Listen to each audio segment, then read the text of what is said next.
Good morning, everyone. We'll start the pledge. Pledge allegiance to the flag of the United States of America and to the republic for which it stands, one nation, under God, indivisible, with liberty and justice for all. Father, we come to you today asking you to watch over this meeting of our county commission and watch over all of our employees as they go about their duties throughout this week. We ask that any decisions made be according to your will. In Jesus' name, amen.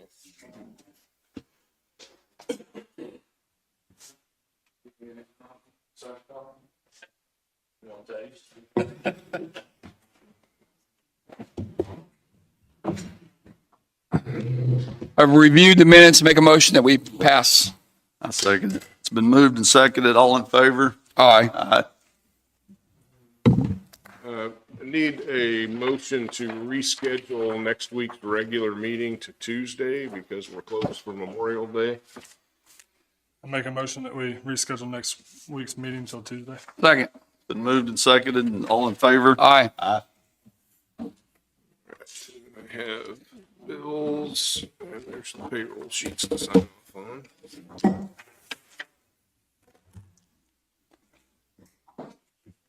I've got a question on there. It's, we've got a $5,000. It says Sheriff MRAP liability, and that's what question on what that is. Is that insurance? Well, and I had looked back at the invoice because Stephen had asked me about it when he was running the bills. And I found a copy of the email he sent to the sheriff asking about it. And I think from what I could decipher out of that, it looks like some of the cost for just getting it, but sheriff charged it to that line because he had more budget available on that line item. Okay. But that's really all I know about it.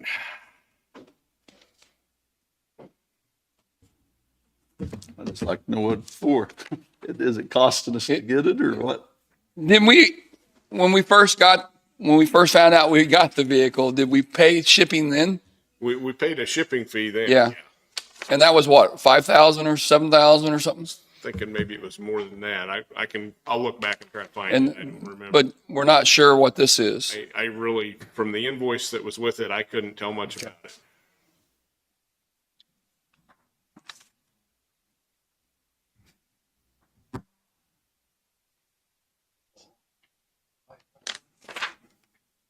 All right, so we'll note that, I guess, but we still got to pay our bills.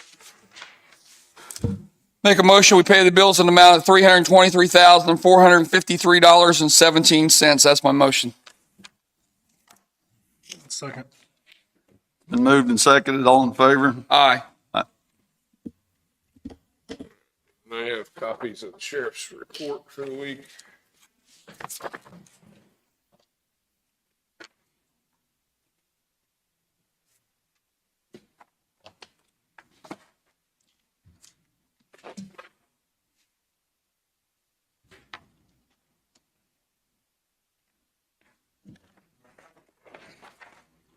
Sheriff's report, total prisoners 21, 8 releases this past week. Prisoners in the house is 18, farmed out 3, 132 911 calls. Total jail contacts not available. Total calls for service 497. Civil service papers served 18, vent inspections 15. New cases opened 11, cases closed 9. Vehicle crashes 5, bailiff activities 88, SRO activities 147, and 10 livestock out.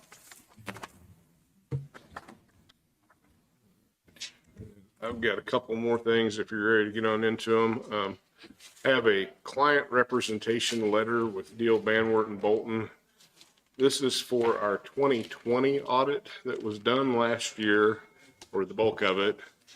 Along with that one, we had to have a special audit because of the amount of federal funding we'd received. That was when we got all the Spark money. And with that, he had to look at all grants or all federal funds of any type we got. And we had a lot of trouble running down what some of them were for. So this has been dragging on for months trying to get this wrapped up. We finally have the audit now. And Janet did a lot of work on that for him and found where all this money came from. So finally got to a point he was satisfied with it. The client representation letter goes through several pages, but this is one we sign every year with them, and it's basically just saying that we've disclosed everything to them. Janet and I have already signed off on it, and the auditor is happy with everything now that we're all done. But it also has a spot for the chair to sign. So I just need to sign it and that's it. Yeah, I think, Did you look at it? It's the same letter every year, basically. Yeah. It says that it guarantees that we have told everything we're aware of, and that if anything comes up, we'll let you know. I'll make a motion that we allow the chair to sign that I'll second. presentation letter. I'll second. Been moved and seconded. All in favor? Aye. and then I've got one more. I have the transfer and certification of appraisal rolls for real property from the county appraiser. Kathy has signed off on it that she transferred it to me on the 17th, and then I've signed off that I received it on that day. And then there's 3 lines there for the commissioners to sign. We have to send this back into property valuation department to show them that it's been received. And then we'll have one coming for personal property rolls too, but she didn't have them quite ready yet. What's it for though? I mean, This is what's it where- allow? What are we saying? Okay, this is where she is transferring all the values for the year from the appraisal system over to me for the tax system. Okay. So she set the values and, okay. And then in about a week, I will be working on getting all those values out to the other taxing entities. And So we just need to sign it. yeah, it's just saying that we've received it and Need a motion, probably should. right? Okay. Just a motion to authorize the commission to sign the, what's it called? I can't remember. It's the transfer and certification of appraisal rolls for real property. That's my motion. I'll second it. It's been moved and seconded. All in favor? Aye. Aye. I think that's all I have for now. Okay, let's see. River City?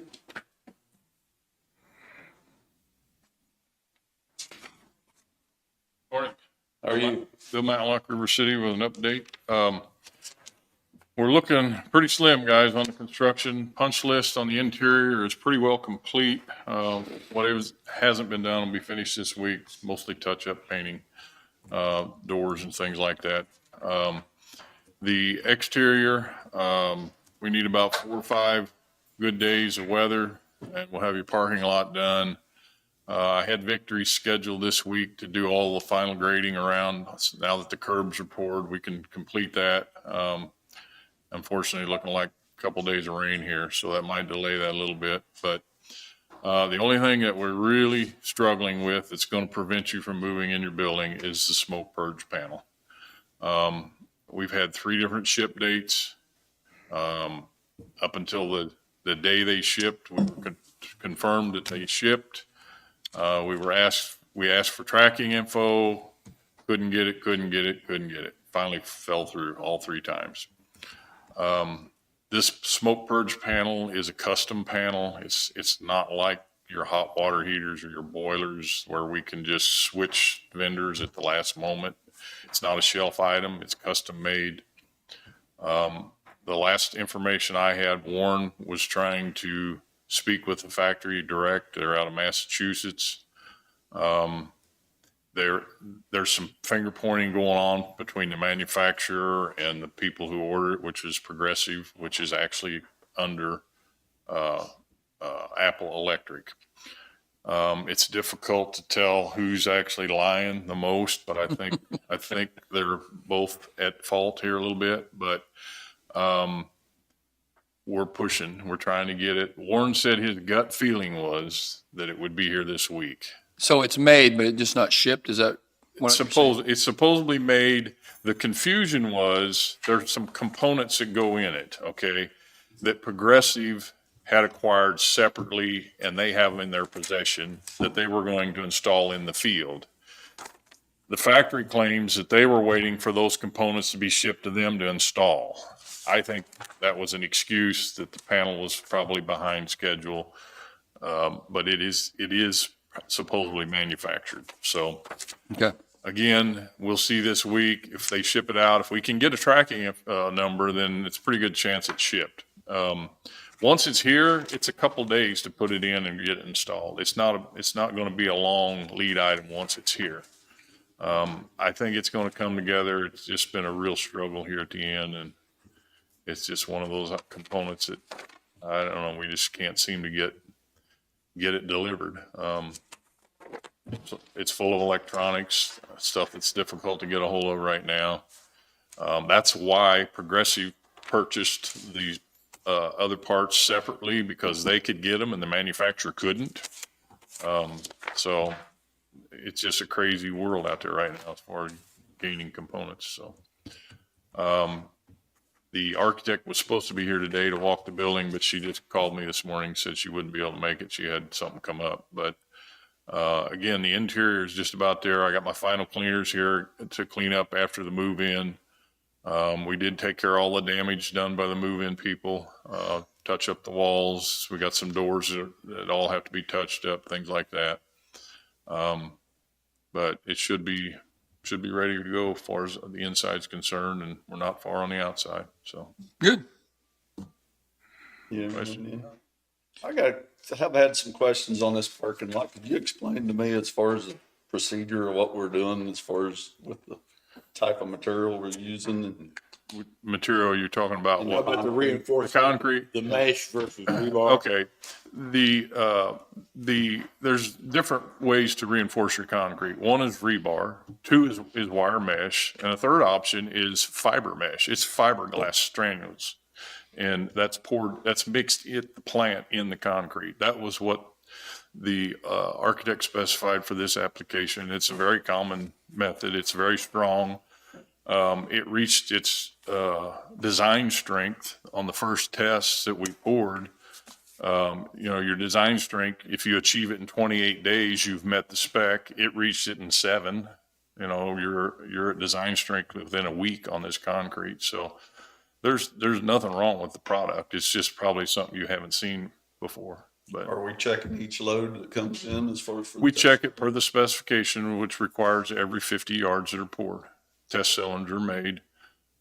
They're broken, tested, and so forth. But Those yes, cylinders, they go back to whoever your inspector is, and they hold on to them if there's ever an issue. yeah, Call Valley. That's your third party. Call Valley has done all your testing on all your products on the job, your rebar inspection, your masonry inspection. They do all the concrete testing. They do all the density tests on the rock, which we did on the rock. It's all been tested and meets specs, but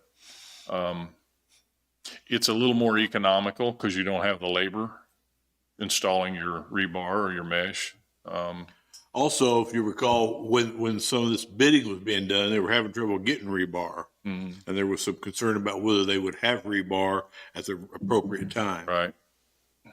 So, Okay. Is there anything? They do use rebar pegs at the expansion joints, I believe. Is that correct? yeah, I'll have to check, make sure. believe they do. I don't I think I remember. saw some out here. Yeah. At the control joints, yeah. Yeah. So when do you think, Bill, besides the part you're waiting on, that when will you guys be completely done with it? Just waiting on that one part, that one item? Once we get it, is that what? No, right now. I mean, how many more days or weeks will you be here? And then you'll be sitting there waiting on just one thing. Oh, like I said, if we had a good 4 or 5 working days, you're going to see all the concrete poured, you see all the seating and grading pretty well done. So Okay. within 2 weeks, if we don't have that part, we're just waiting on that. We're tentatively looking at handing over the utilities and the insurance on June 1st. They might be like it over just a little bit past that. Speaking of our heating and air, is everything working right now in there? It's got some bugs that we're working out. That's not uncommon. When you Right. put in new Yeah. right now, we've got some components, your VAV boxes that are dropping offline. I've been working with Martin Mechanical, which is, your mechanical subcontractor. They have a subcontractor called Johnson Controls. Some of those have some low voltage to them, that keep dropping out. Johnson has yet to respond, but I've made Martin commit to that if Johnson doesn't, that they're going to fix that this week. It's a matter of Sure. changing out a transformer is what it amounts to. Okay. But these are minor bugs. You're going to have them on every project. There's going to be typical warranty issues like that till we get through some of these new things. But those are things you just have to work through as they come up. So, but again, throughout that 12-month period, those, by the end of those 12 months, if they're not correct or functioning, if you've got an ongoing issue, then that doesn't mean we say at 12 months we're done. No, they get corrected beyond the warranty period. So I don't foresee that on any of those items we have right now. Okay. So See, I get a copy of the report from Caw Valley when they do these concrete tests too. So I've got a whole series of them that have come in. yeah, you should be copied on every test they've done. Thanks, Bill. Yeah. Thanks a lot. Uh-huh. AMR?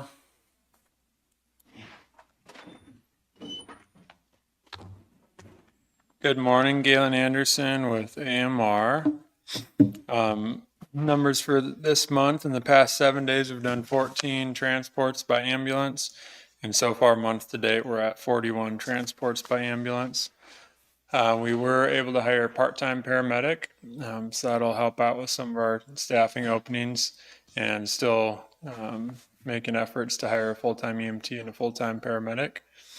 And then we have that standby coming up in Pleasanton for the motorcycle rally, that still working with the folks planning that for the city. We'll have one dedicated ambulance there. And that's an additional ambulance from our normal daily deployment.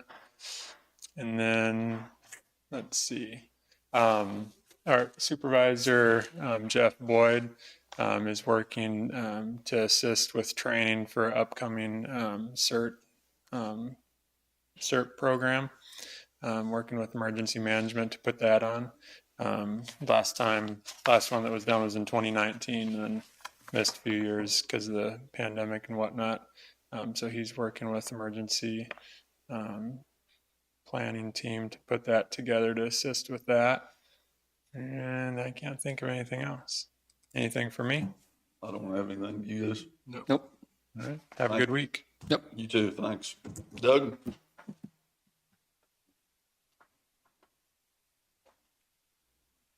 Good morning, Commissioners.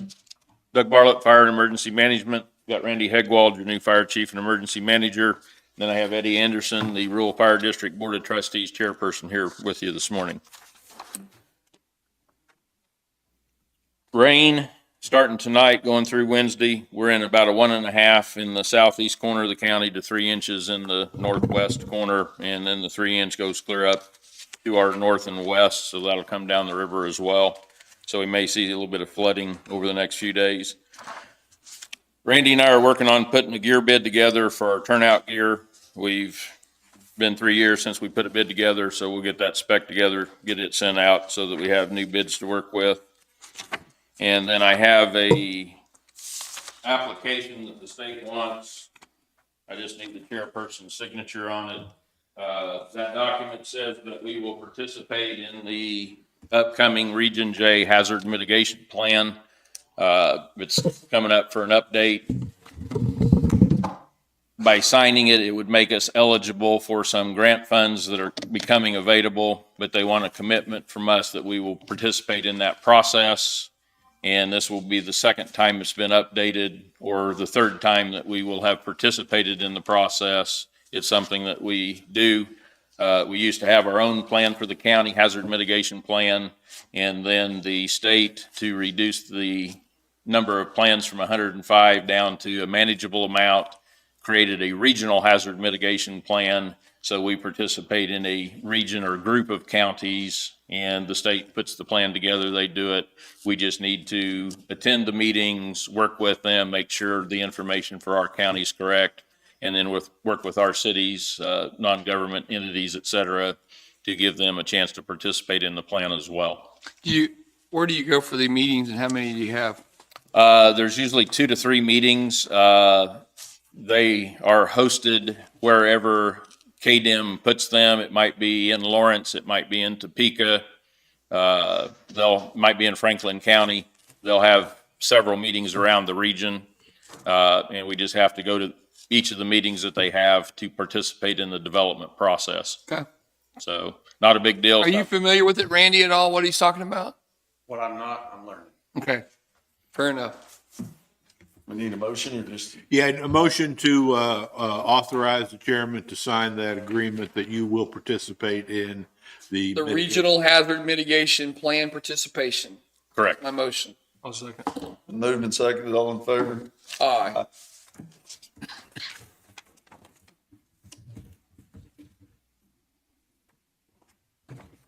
This past week, we had 8 incidents. 6 were EMS assist, 1 non-injury motor vehicle accident, 1 grass fire. And we're 232 calls year to date.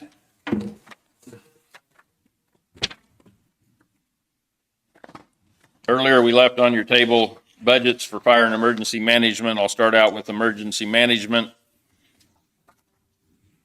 Our request for emergency management is $144,929. That's down $6,071 from our 2022 request. In addition, $750 of that is covering grants. So if we don't get the grants, that money would not be available to us in our budget. And then there's a $150 gas tax that's in there in that total that again does not come from tax from our citizens. Those would be extra sources or extra outside the tax structure funds in the budget that we're budgeting for. If we don't get them, then we just don't spend them. So.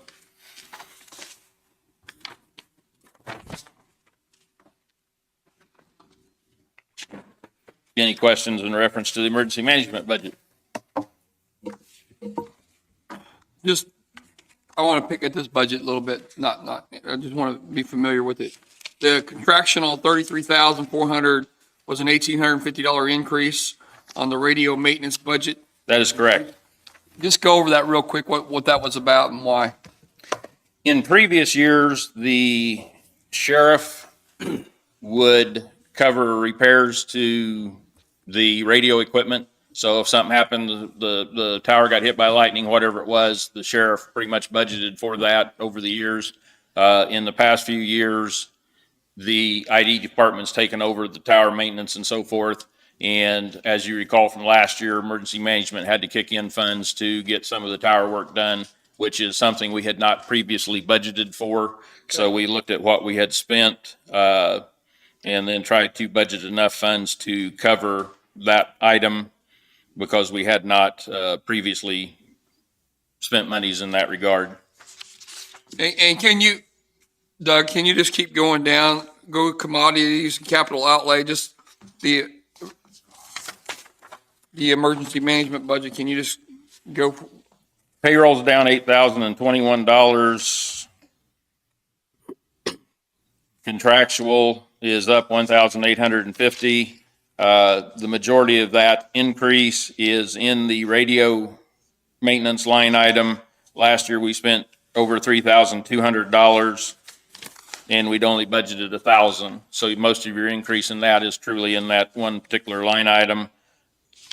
Commodities is up $100 and that includes fuel, right? that Why it's there? includes, well, that includes fuel and radio maintenance, because if we have to buy components, that goes into commodities. If we are hiring the radio company to come down and they're climbing the tower, that's a labor expense, so that's contractual. So the radio budget is both commodity and contractual in how the clerk's office counts the bills or counts the funds being used. And David, maybe you know, and Gary, may on fuel tax, are we exempt do we use the different type of fuel for our equipment, our maintainers and all that? Are we exempt from that? Yeah, we get a tax refund that David applies for. How do we apply that? Because I used to have to do that years ago. Is it something we have to file for? Part of it. We actually have with, some vendors like Harlow's as an example, it's deducted from our bill, so it's automatically taken out. Okay. Off of graders and anything that isn't, Well, I mean, anything we get there, just the way they're set up when we use those BP cards, it takes the tax off. okay. But then on a lot of the others where we buy it, we send in a report at the end of the year showing how many gallons of gasoline, how many gallons of diesel, and we get a rebate back. Okay. for those. And then we apply that to the different departments that. Okay. All right. I got you. Funds for those departments. All right. And that's sort of the $150 tax, gas tax that we talked about. That Right. doesn't come out of tax money. That's getting the fuel tax reimbursed back to us. Gotcha. And if we don't budget for it, then we can't spend it even though it came back in as a revenue. So And your capital outlay, can you just go over that real quick?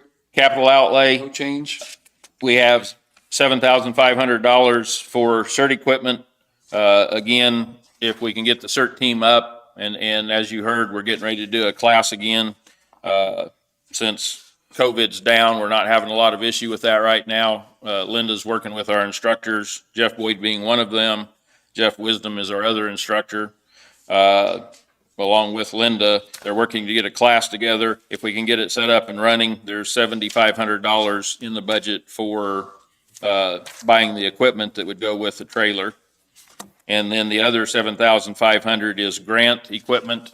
We often put in for the Enbridge grant, the maximum for that is $7,500. So if we would get money from Enbridge, it would cover the expenditure of that money through the budget funds without having to do a budget amendment. If we don't get that $7,500, then the cash is not there and we just don't spend it. Again, it's not something that we're pulling from the taxpayer to bring in those revenues on that grant monies that's in the budget. So I would say good job on that one. You did better than last year. So normally what we do is tentatively approve your budget proposal and ask any questions that we had. So I'll make a motion. I'll make a motion that we tentatively approve the general fund for the emergency prep for 2023's proposed budget. I'll second it. Been moved and seconded, all in favor? Aye. And I did mention it, but it was a 4.2% decrease over last year. Good job. Keep going. Fire department budget, Here's the one. You give us a good one first, huh? the budget request is $657,415. It's a 2.3% increase over last year. Start out with personnel or payroll. It's a $7,885 reduction from last year. Contractual, $7,500 increase. The majority of that increase, $8,000, is in insurance. Our insurance costs this year have already been almost $49,000, and we only budgeted $50,000, and we'll have a $7,000 to $10,000 insurance payment in October. So we're gonna be well short of what we need to cover that. Not sure why the insurance is up so high. Part of it may be the incident we had with the truck and the station. But insurance went up considerably. Why did payroll go down? Did we lose staff? No, That's part of the, David gave me those numbers. Obviously, I'm leaving and you've got a new fire chief emergency manager Oh, in. So I think that's gotcha. just an adjustment to Okay. the overall total. Gotcha. Commodities is up $15,750. Radio repairs is about $3,000 of that increase, and $11,000 of that increase is fuel. The fire board wanted to use $4.50 a gallon for gasoline or unleaded, and requested that we use $5.50 a gallon for diesel, since it's already over $5 a gallon at this point. So that made an $11,000 increase to our budget. And those were the significant increases in that line item. And then capital outlay stays the same, no increase. $30,000 is budgeted to replace 10 sets of turnout gear, our miscellaneous boots, gloves, and things like that we have throughout the year. 5,000 is for dry or wet hydrants. And then 7,500 of that is for grant matching funds. Again, we put in for the in-breach every year. It's $7,500 is the maximum they will give you. That just budgets that so that we don't have to do a budget amendment later should we get grant funds that we anticipate. And then $50,000 is budgeted for transferring to special equipment. That's something that we do every year. That's been done for, I think, 35 or 36 years, to the best of my recollection. That just helps us to try to come up with some funds that can be used to purchase the engines and tenders and things that we need that are very expensive. And again, that's a 2.3% increase. The significant part of it being radio repairs and fuel. David, you know any reason why it went up $8,000, the insurance? Insurance rates went up. For the whole county, right? Yeah. Or, I mean, for all of us.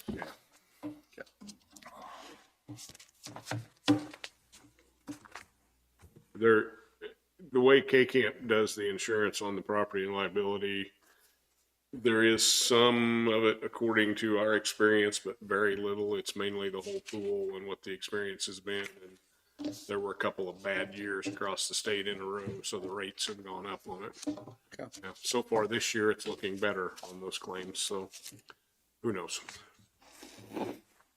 Randy's looked at both budgets, made a few modifications to it that he felt we should do, and then the Rural Fire Board of Trustees voted unanimously to approve the budget that's being submitted to you. And the chairperson is here if you would like to talk to him, or Eddie, if there's anything you would like to say to them. Randy, if you want to say anything too. Doug, I like your short-range planning. I like that. Thank you. Yes, sir.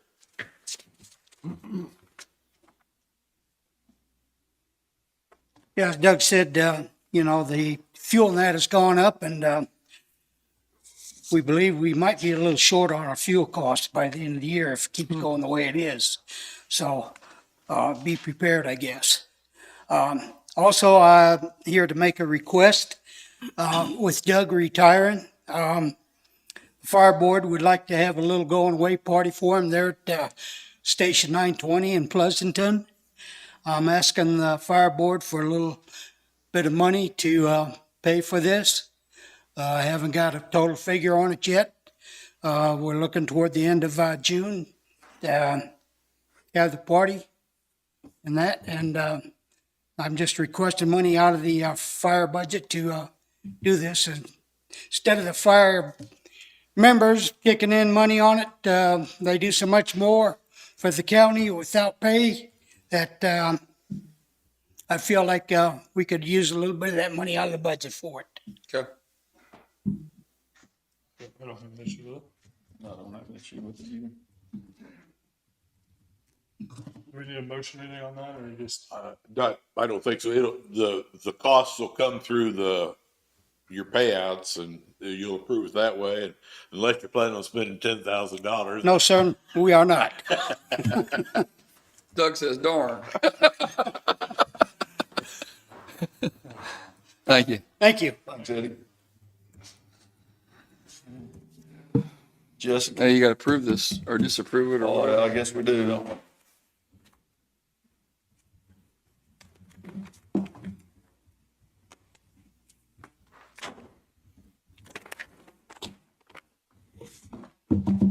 What if we kept it the same and took the 15,000 out of the transfer money just this year and cut it a little short and kept our budget the same, Doug? What's your ideas on that?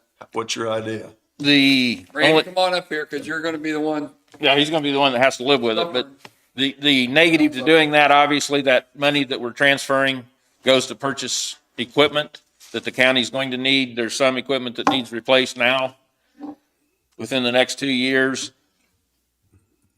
50,000 was what they budgeted 30-some years ago when new trucks were $100,000. We're still budgeting $50,000, and the last trucks we bought were $350,000. As we move forward, I imagine those same trucks are probably closer to 400,000 apiece. Tenders that haul our water are probably 200 to 250,000 apiece at this point. So by reducing it, we're just penalizing ourselves when it comes to trying to replace that equipment. Obviously, last year we carried over 180,000. 50,000 was budgeted. The other 130,000 was money that was saved in our budget throughout the year. How did we do that? Why did we have that left over? We budgeted for 550 calls because obviously we don't know if we're going to have 300 or 800 on any given year based on our history. So we budget for 550. That's where the board was comfortable. We responded to roughly 400 calls last year. That's 72.5% nominally speaking. And if you take our budget, multiply it by 72.5%, we should have had $125,000 left over. And we had 130,000 less the 50,000. So if we have a good year, we may have some extra money that we can put into it. If we have a bad year, it's going to be very tight. You saw some of the information I've given you in the past where we've carried over 15,000 into special equipment, meaning we had to dip into that 50,000 to get everything done. We've had other years where we've carried over 200,000. So it all depends on what kind of a year we have, and there's no way for us to project that.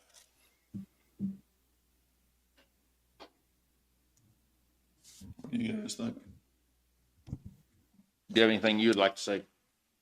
No, just go back what Doug said. Price of equipment going up. That would be my concern with cutting that too much is if you look in long term, you're shooting yourself in the foot on that, just carrying that over, keeping that amount that high, because nothing's going down, unfortunately. So. And you said 8 of that was insurance? Or would you?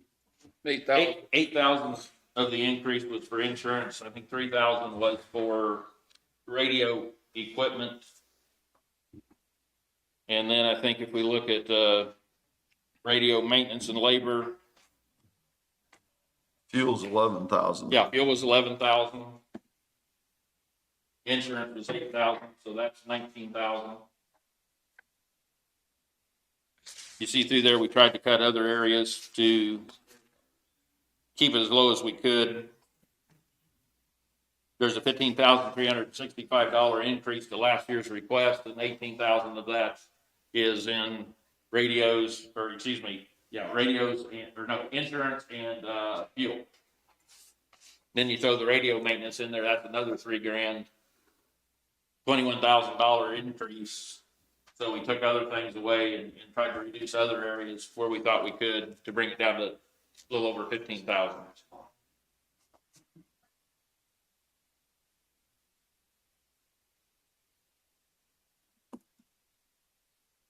I just think if we plan on being revenue neutral, we better cut it as close as we can, is what I think. So at this point, I mean, most of what we're doing right now is giving me numbers to work with to put it all together. Until I get everybody's budgets in, I won't know where we stand on all that, but you're gonna have about 2 months or a little more to Trim. work with changes if you need to. Not that you can't approve something else now, but it's not final at this point. So, yeah, and just a reminder, it's tentatively approved, and that means just that we can adjust it however we feel to adjust it. But if you think you need to make that statement now, then we can certainly do that. You two are going to be here I'm next okay year. with tentatively approving it the way it is, and then when we get everybody's budget in, we can move stuff around if need be. So I'd make a motion that we tentatively approve the fire budget, $657,415.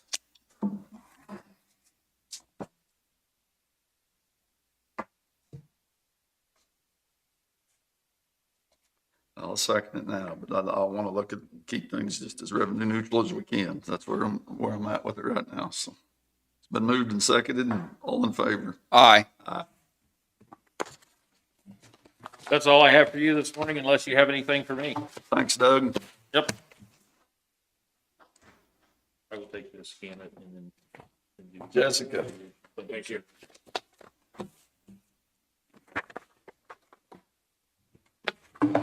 Good morning, Jessica Hightower, Economic Development.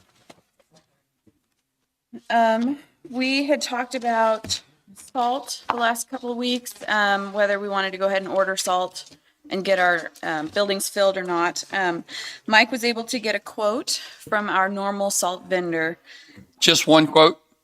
He called, we always, I guess we always use the same company, so that's who we called. 125 a ton delivered. There are 26 tons per truck, and we would need 10 to 12 trucks worth. Give me a total. It's roughly 40,000. What did we spend last year? Was it 30? 33. 33? But then we turned around and had to order some more during the winter, didn't we? Yeah, we did. Well, that was the 33, I think, this was in the winter.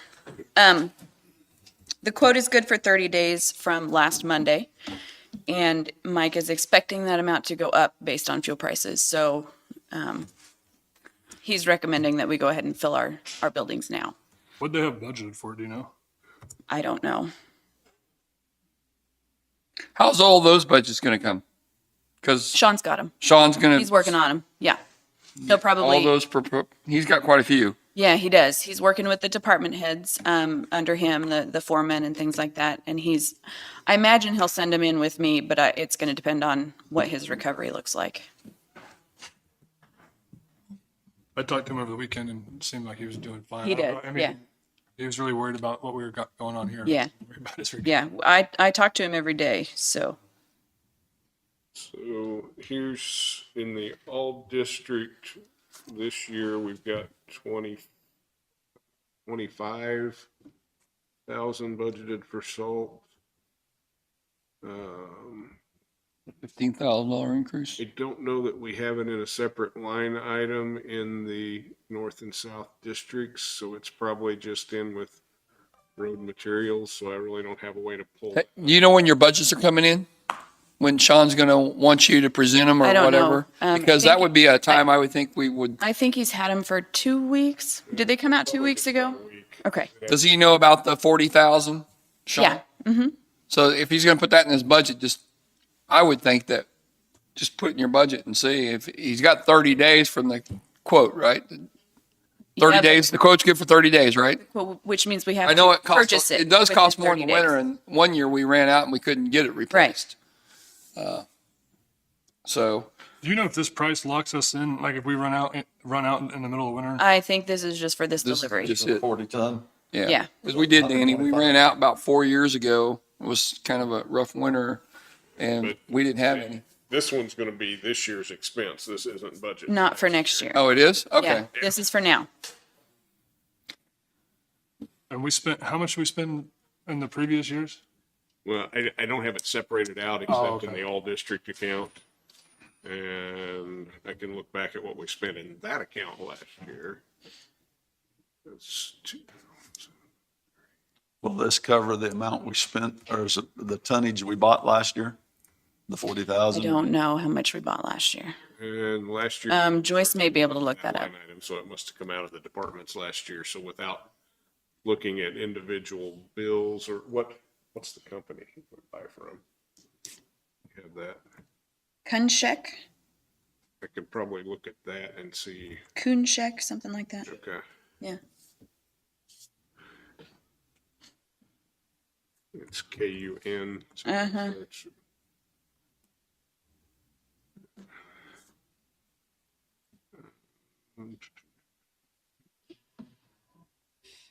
Yeah, that's on a whole bunch of or a whole bunch of different lines here.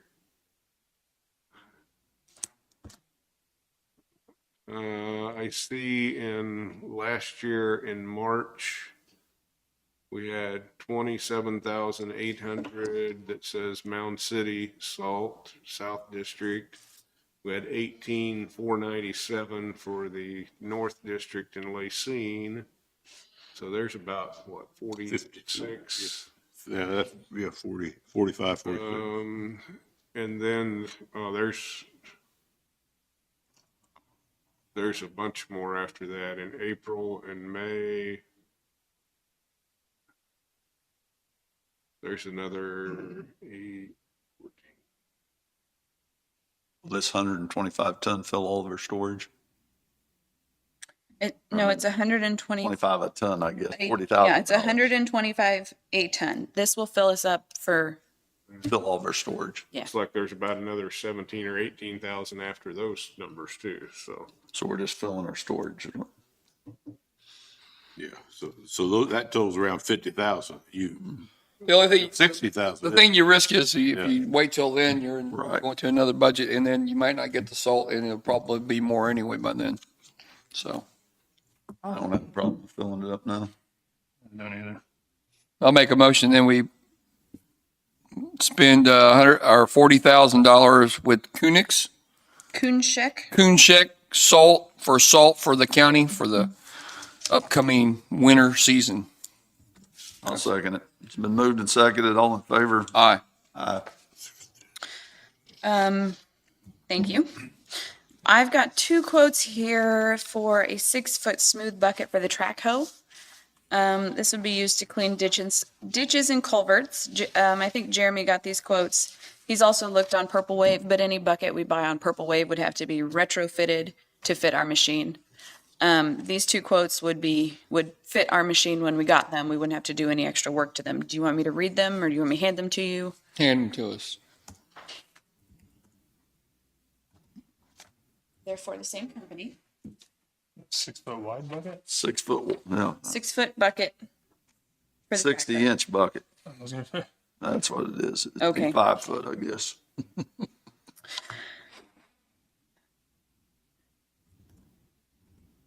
Did you talk to Harry about that? I haven't talked to anybody about it. I didn't know. Mike? How long is that good for? Just a I quote. think it says on there. These are quotes, yes. I don't know anything about it. One of them is already made. That lead time on that bucket is 1 week. The other one would have to be fabricated and the lead time is 20 weeks. You want to talk to Harry about it? Yeah, we can. I'll get with Harry this week as we get time to. There's certain, it says ditching bucket. I mean, it's just a smooth bucket. Smooth bucket. What kind of, I mean, what do they have to fabricate on it? I don't know. You want to keep those? Yes.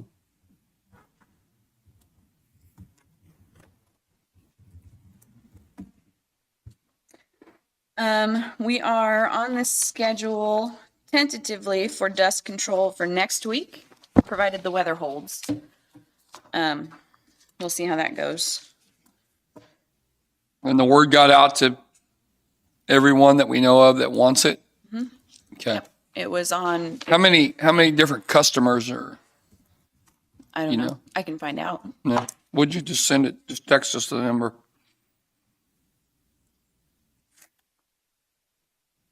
But yes, it was on the website, it was on the paper, we talked about it in the meeting, so it was broadcast. Johnny Taylor is here to talk about our noxious weed program for this year. Is that all you got though? No. Oh. But if we get him in, then he can. Okay.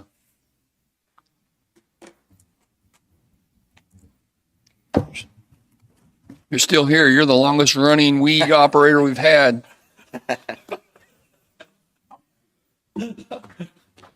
With a license even.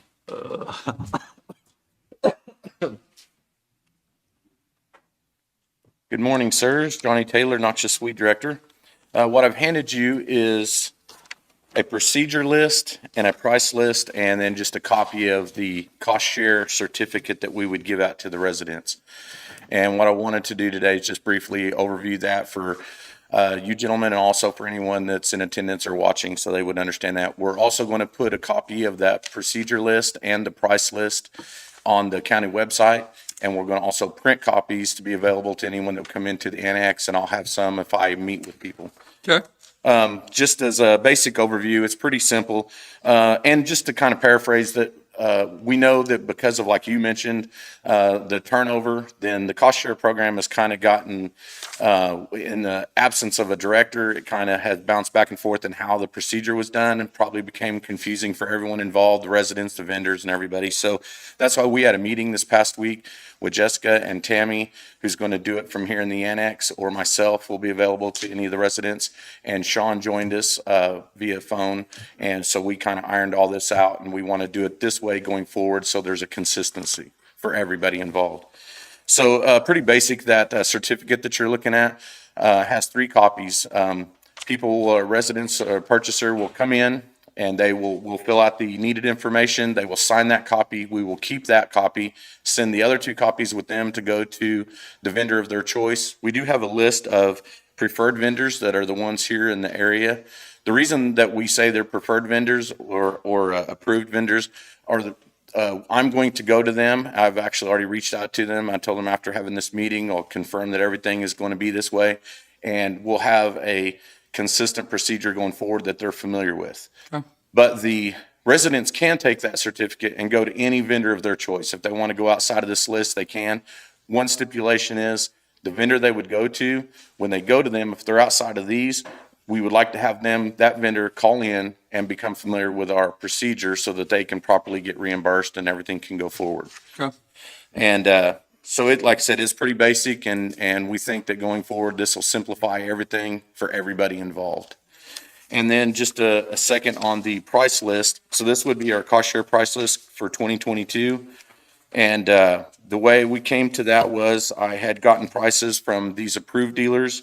And basically, the residents are going to get a 22 to 25% discount as what we try to stay in that range, kind of based on the prices. There was a little variance from dealer to dealer on what the cost was, so we kind of kept it in that 22 to 25% savings for them. Where do we fit in with the rest, other counties that's doing this cost share? Or is it still 25%? Yes, 22 to 25 is the base, usually a minimum of 22. And the reason there's even a little variance there is just so you can kind of split the difference, because like I said, the cost is different from vendor to vendor. So kind of keep it at a minimum of 22 and a maximum of 25. That's kind of what the idea was. And then within my research of the cost share program pursuant to Kansas state laws, there was a couple of things that I just wanted to mention, that some options that you as the commissioners of our county have. One of the big ones is that you can put a cap on the amount spent by the county on the cost share program. And what that does will help keep the noxious weed department under budget.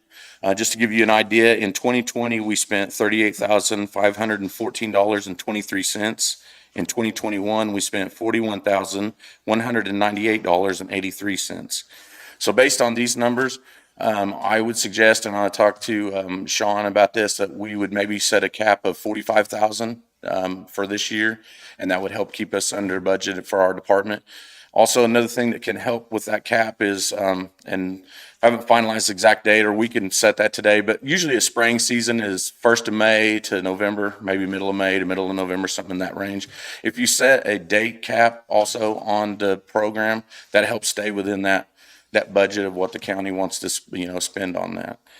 One last thing I wanted to mention, that just so that it's officially known by everybody involved, that the commissioners have an option to do. I'll just read this from that procedure list. It says, if the landowner or applicator does not use official control methods in applying the chemicals, or he applies the cost share voucher chemical to a non-noxious weed, the Board of County Commissioners may refuse to pay the voucher, and the total cost will be paid by the landowner.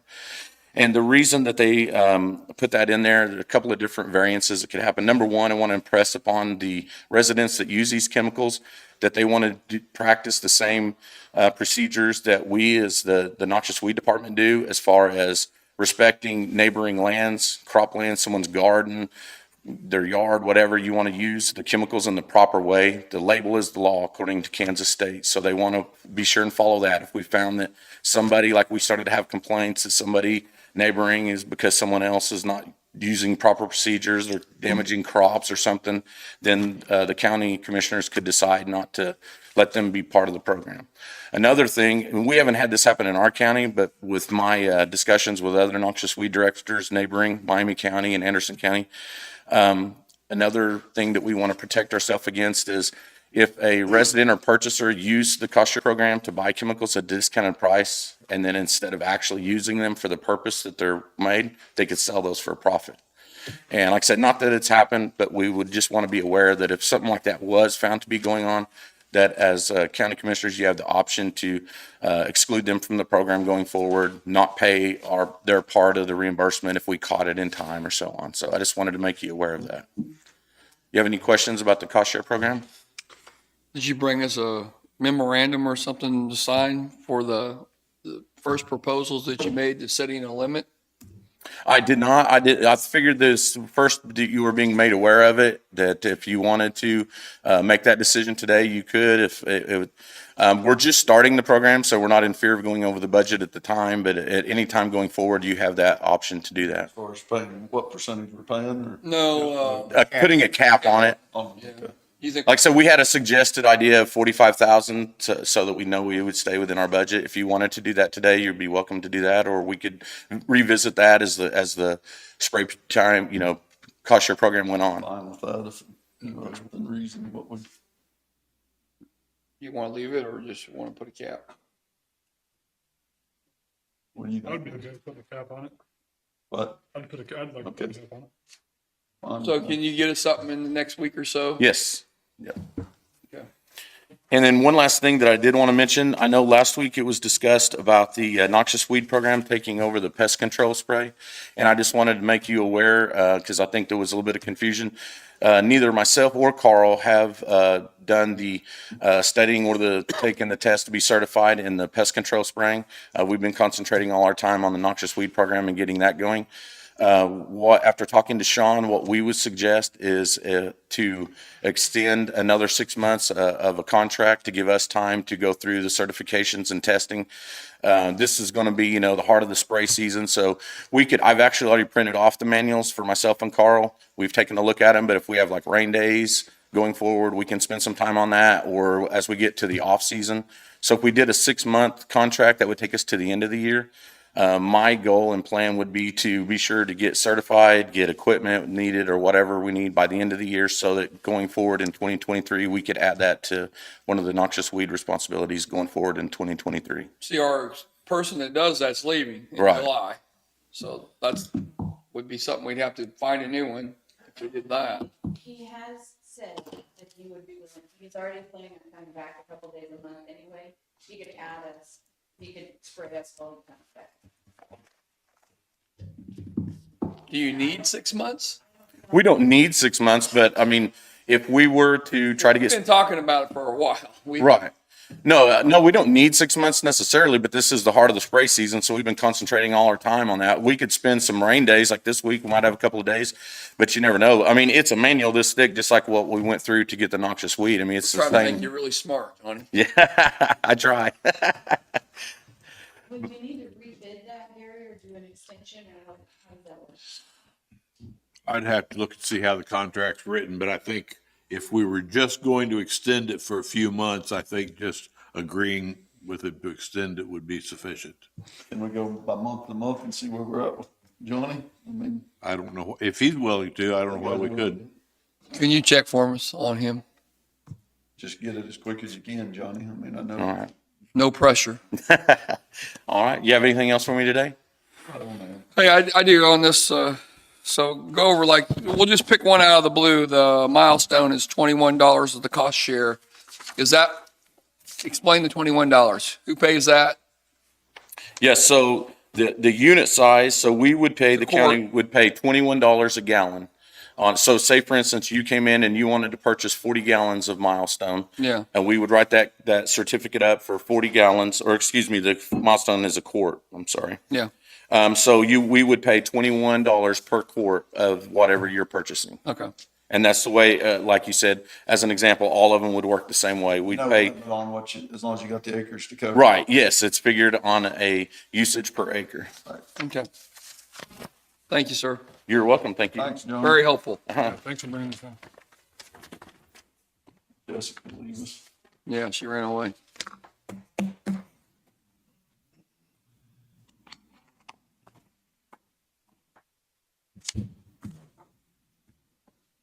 Janet, you want to go ahead in my head and we'll catch her in a little bit?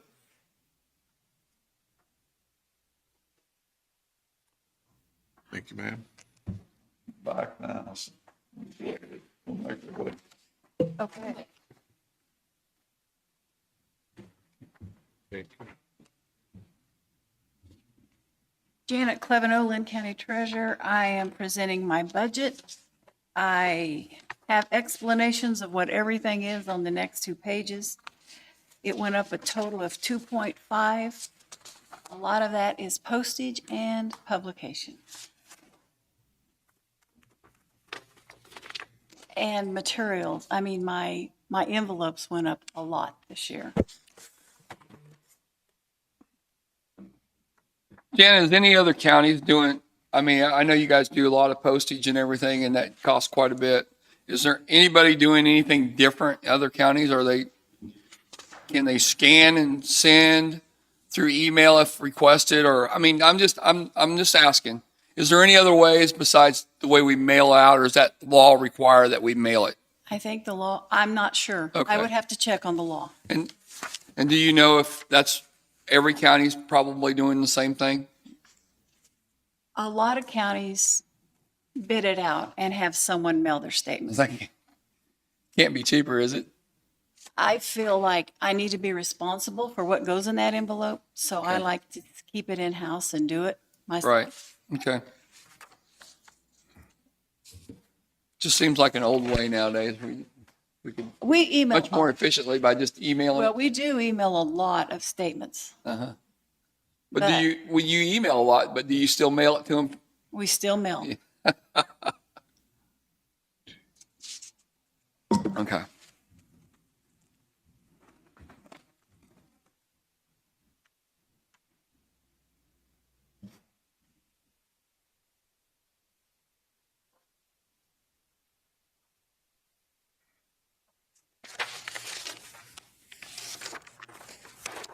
Do you have anybody retiring next year? I do Any not. spots or anything like that? Not.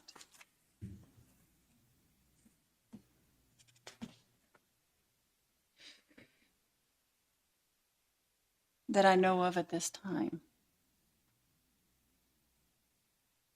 And you're staffed 100% at what you got? Yes.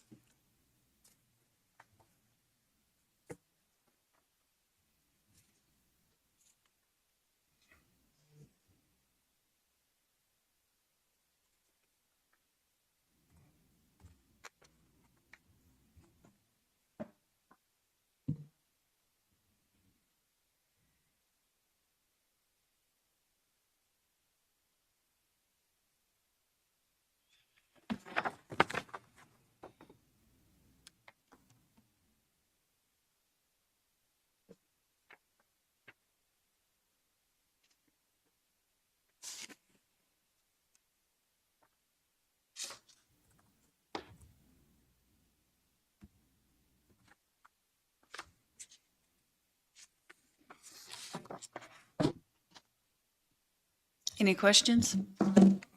Hey, Janet. You guys?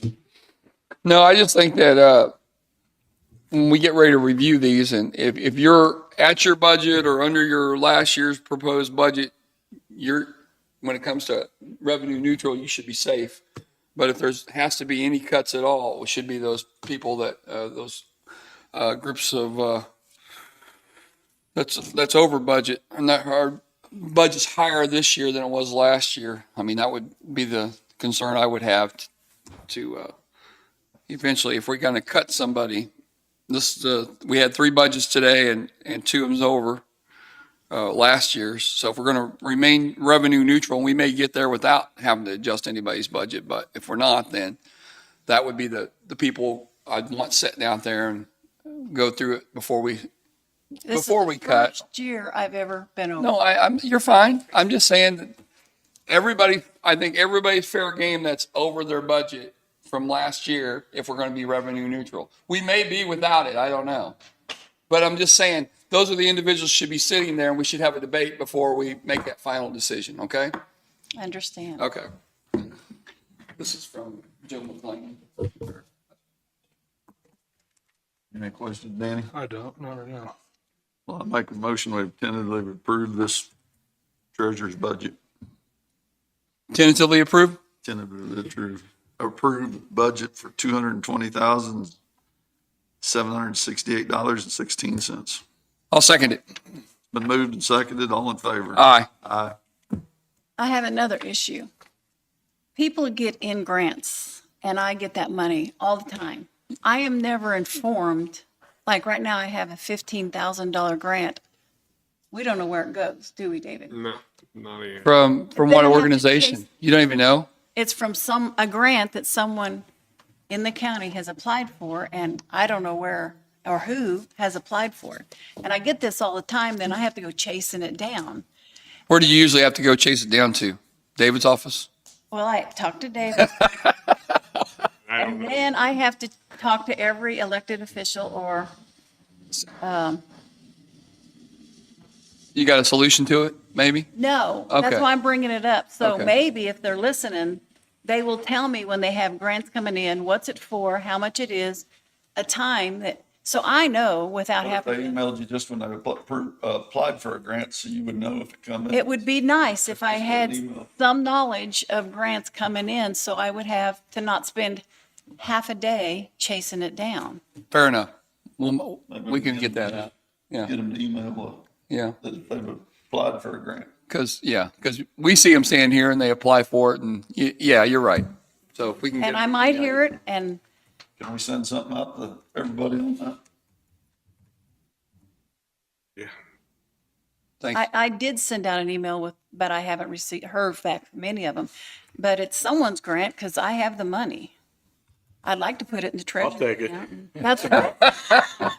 Bonus. And this is some of the same kind of stuff I've mentioned earlier, where we had the trouble with the audit and getting it completed, is Janet had to chase down a whole bunch of this information for the auditor because neither one of us had received any information on where it came from or what it was for.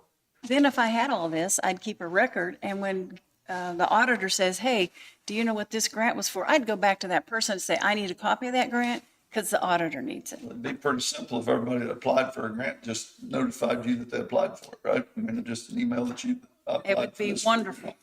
I spent a lot of time for the auditor getting those grants so he could complete last year's, year before's. What's the best way to do that, Gary? Well, it seems to me that it would be most efficient if, when you have a policy that when anybody applies for a grant, they either give Janet or David's office a copy of the application, and they just keep a file of it. And I think Janet's the one that really needs them because Yeah. she's the one receiving money. And- Not that and- I couldn't have it too. She just gets a copy of the application, she files it, and then when money comes in, she's got the file right there, she can see which grant it is. That sounds great. So how do we implement that? Do we need a motion? Just a policy letter, I right? think it would be a policy, it's not a personnel policy per se, it's just an operational policy, so a motion would do it. You want to wait till we get it? You gonna write it up? I could write something up for you. Thank you so much. Thanks, Janet. Thanks, Janet. Jessica?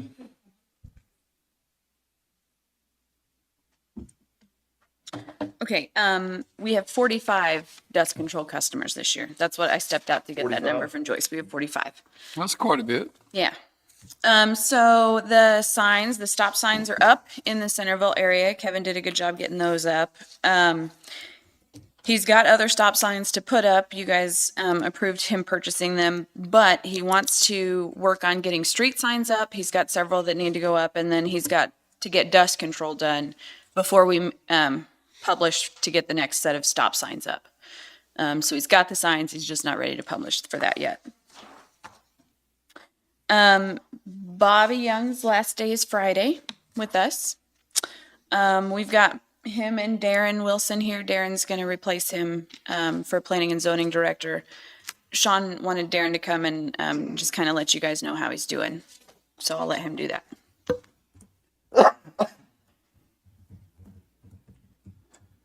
Good morning. Good morning. I just wanted to take a few minutes and introduce myself as the new planning and zoning director. See if you guys had any questions for me. I just want you to announce we finally got a judge. We finally got the first court date. And what's the first court date? July 14th. Okay, July 14th is our first one. How many cases we got? I don't know yet. We're working on them right now. We know of 4, but we're still going through some this week that we'll probably put in with that. You guys got anything?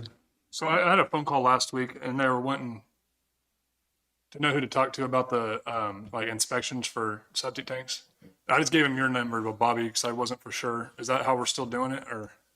So far, yes, it's how we're still doing it. We're trying to work out a policy that the sanitation inspections for cells only, will be done by, pumpers or the haulers that do it. And that way, it's just a one phone call deal, but we've still got ideas on how do we get notified that the inspection was done, so that we can issue a certificate of operation for that system.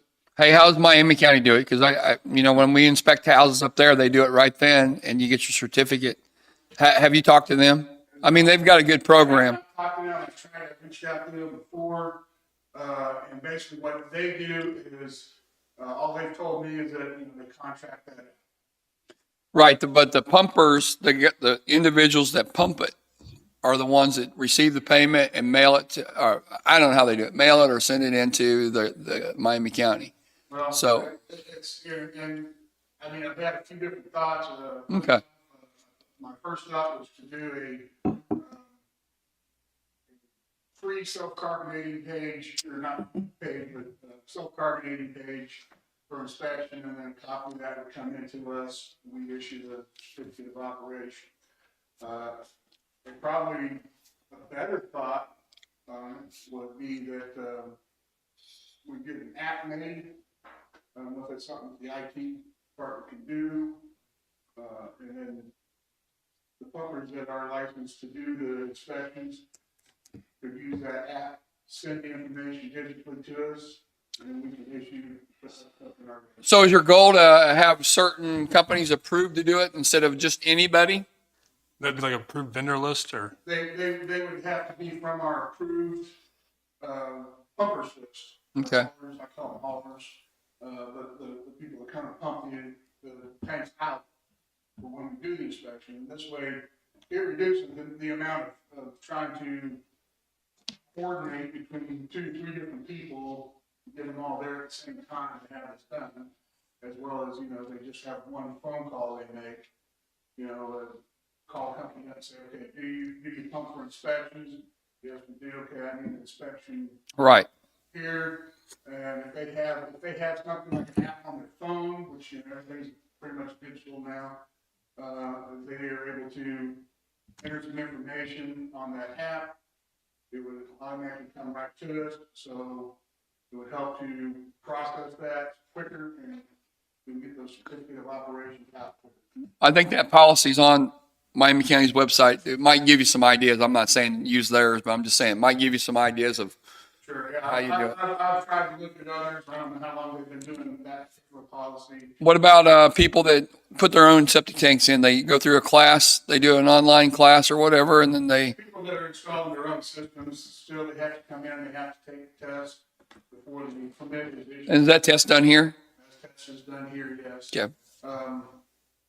And then with all new construction, we would still be doing the new construction. Gotcha. You good with all that? Yep.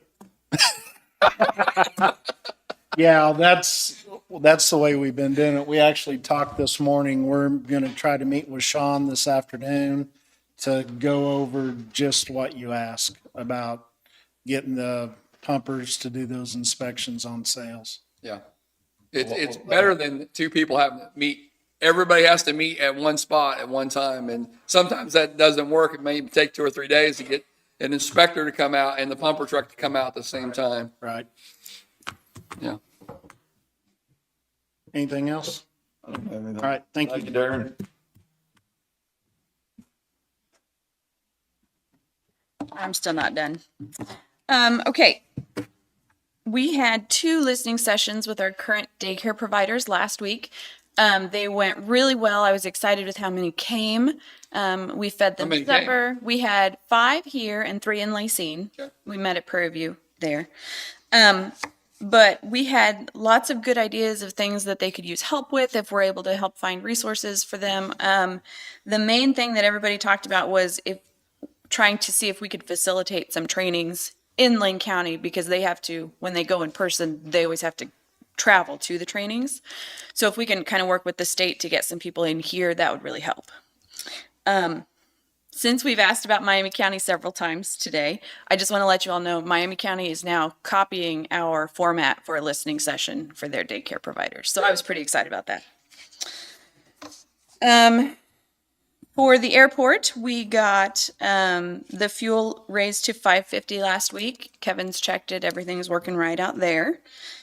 I have a meeting with Mark Williams. He's an engineer from Garver. He's going to be in the area later this week. He's going to sit down with me and look at the RFP draft that I have for business plan and operating procedures. He's spoken to me on the phone about that in the past, and he's really willing to help. So it'll be good to meet him in person.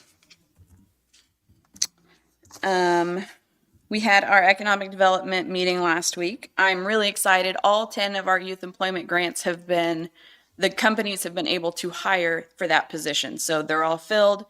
I was excited about that. I think that's the first year since I've been here that we've had everybody get someone hired for their position. So that was exciting.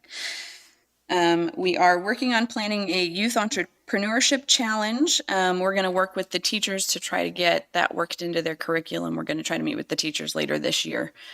For the next school year, that'll be with our partnership with Network Kansas. They give us some grant money for that. And it's basically the kids write a business plan. They write an elevator pitch. We have business owners from the communities come in and judge those, and there's prize money for the top kids. We don't have everything ironed out yet, but this is a competition they do all over the state, so we're really excited to try and get in that this year.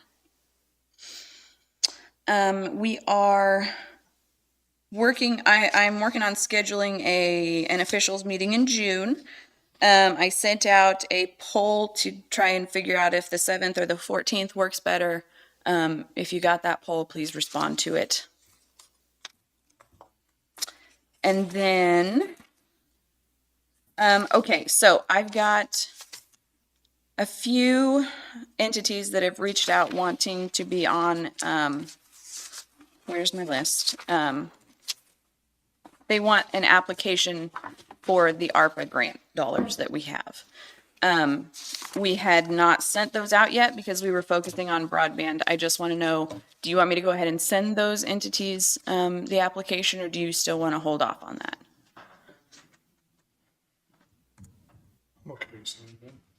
Okay. Okay. It's our water districts. We've had 3 cities reach out. SEK Mental Health reached out. So I've got an application from the Regional Planning Commission that it's tailored for Linn County. I can just send that to them and see what they ask for. Does anybody know why Crawcan's not interested in Blue Mound? You know, they've got the internet service goes right through there. I know they do. I don't know the answer to that question. Wonder why they're not interested at all in putting internet service into Blue Mound. I don't know. They did not respond to the RFP at all. I did send it to them. They didn't. Just You could reach out to them though. I know you're saying it runs right through there, right? It goes right through. And I've heard that. They actually, Yeah. they pick up customers along the way too. So Yeah. I just wondered why they're not interested. Could you just reach out and find out why? Sure, I can try. Mm-hmm. Would that be through Centerville too? Would it go all the way? No, they don't go through. They don't go No, I through think Centerville? just Blue Mound.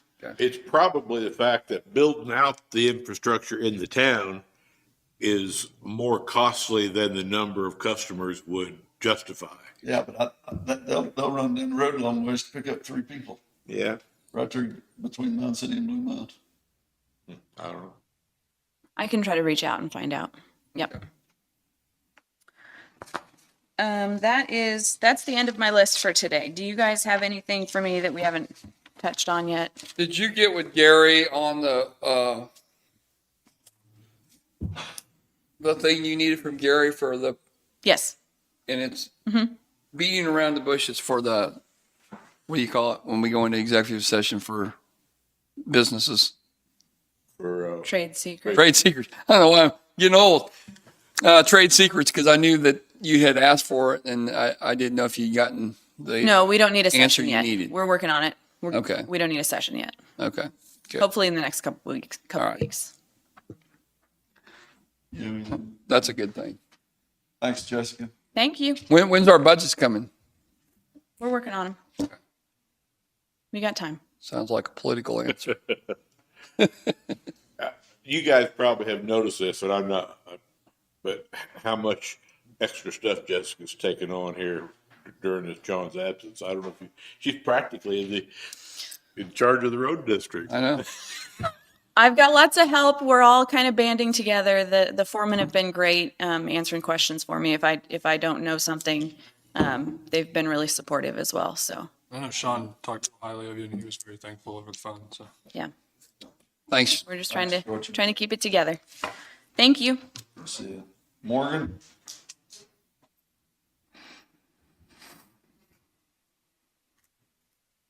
Hello, Morgan Northcutt, Deputy Clerk.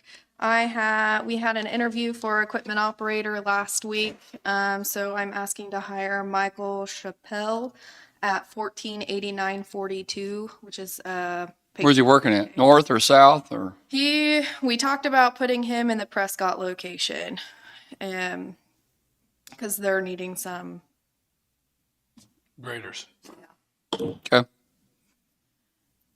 So he'd be under Harry. Did Harry interview him? Yes. Okay. I mean, I'll make a motion that we hire Michael Chappelle as equipment operator for 148942. Second. Moved and seconded. All in favor? Aye. And with that, Sean and I have been working with the CDL program, getting Linn County certified to do the trainings. With the assistance of the Kansas CDL coordinator, Brian, we are now registered as a training provider. We have all the training and testing material needed to train in-house. The next step is to register the annex as a training location, identify an area large enough to use as an off-road training site and register it. We also just need to identify who we want to use as trainers and register them on the site as well. After completing these tasks, we'll begin training. We just need to find an off-road driving location to where they can practice their parking, backing, and with trailers and stuff.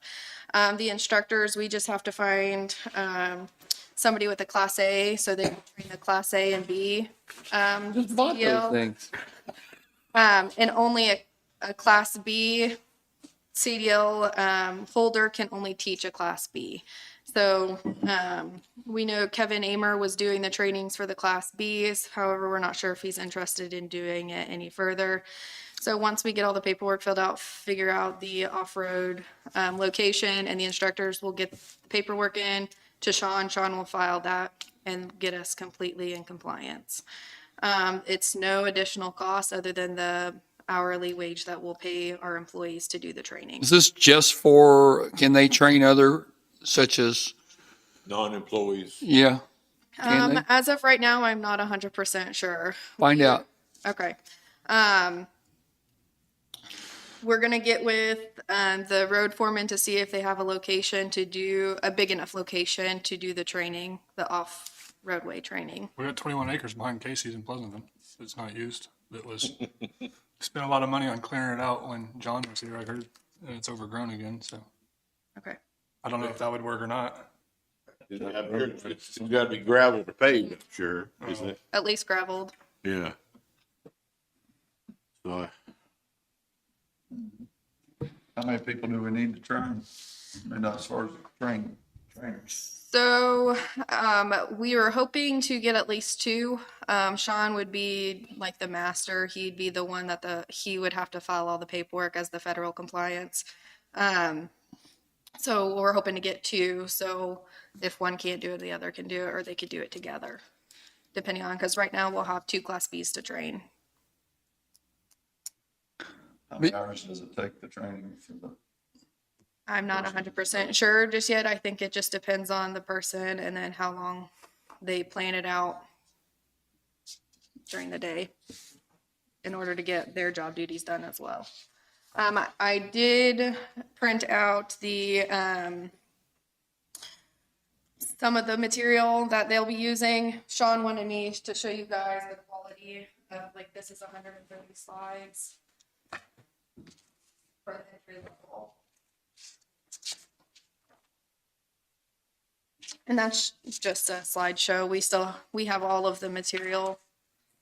You can take it? I'm already qualified. You are? I don't know if I can pass it again.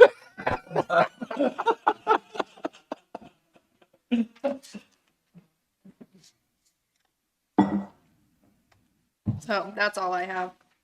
You have any questions about it? I don't know. No, I don't have any. Okay. All I have. Thank you.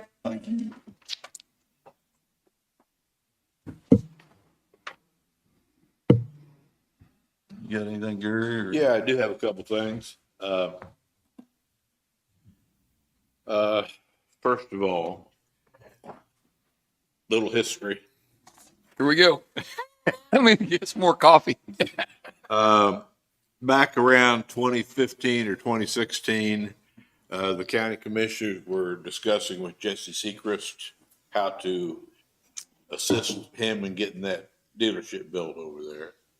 And they had a piece of land right there that wasn't worth very much, really. Right. It had a big ditch in it and all, and he was wanting to build his dealership on it. So there was an agreement made that the county would make that land available. In order for him to get his financing on his dealership, that land had to be in his name. But the county was, as a fiduciary, the county felt that they couldn't just sign it over until they knew for sure that was going to get built there. And so the solution was that the county took a promissory note from Jesse for the value of that tract and held that promissory note with the understanding, in fact, it's written in the text of the note, that if his dealership was built and up and running by the end of, or by 2019, that the note would be forgiven.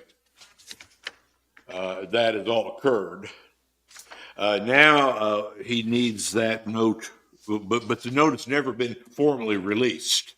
In other words, it's expired of its own terminology, but it's never been there's never been a release recorded. So I understand he's doing something with the property that requires it to be released. And so I have prepared a certificate of satisfaction and release of obligation for that property. What all it really says is that the note that exists is no longer binding and it's been fulfilled. And so if you guys would, Can we see the certificate too? you bet. This is the promissory note. I remember doing this. This is the certificate you need to sign.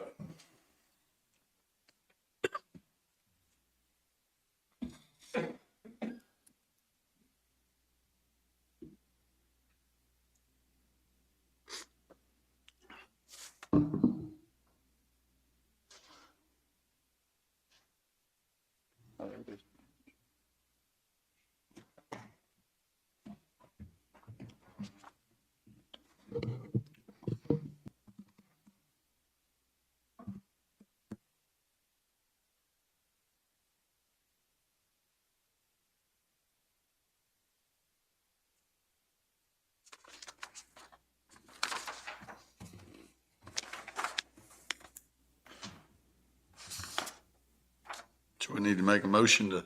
Need to make a motion to sign the, what the title says there. Make a motion to release this certificate of satisfaction and release of obligation to this said property? Yep. That's my motion. Second. Been moved and seconded. All in favor? Aye. Aye.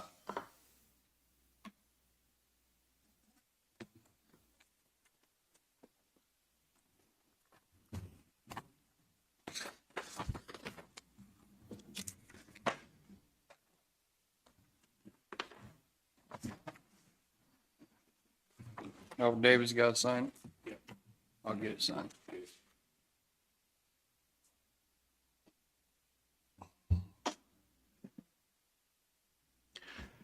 You want me to get that recorded, David, or are you gonna get it recorded?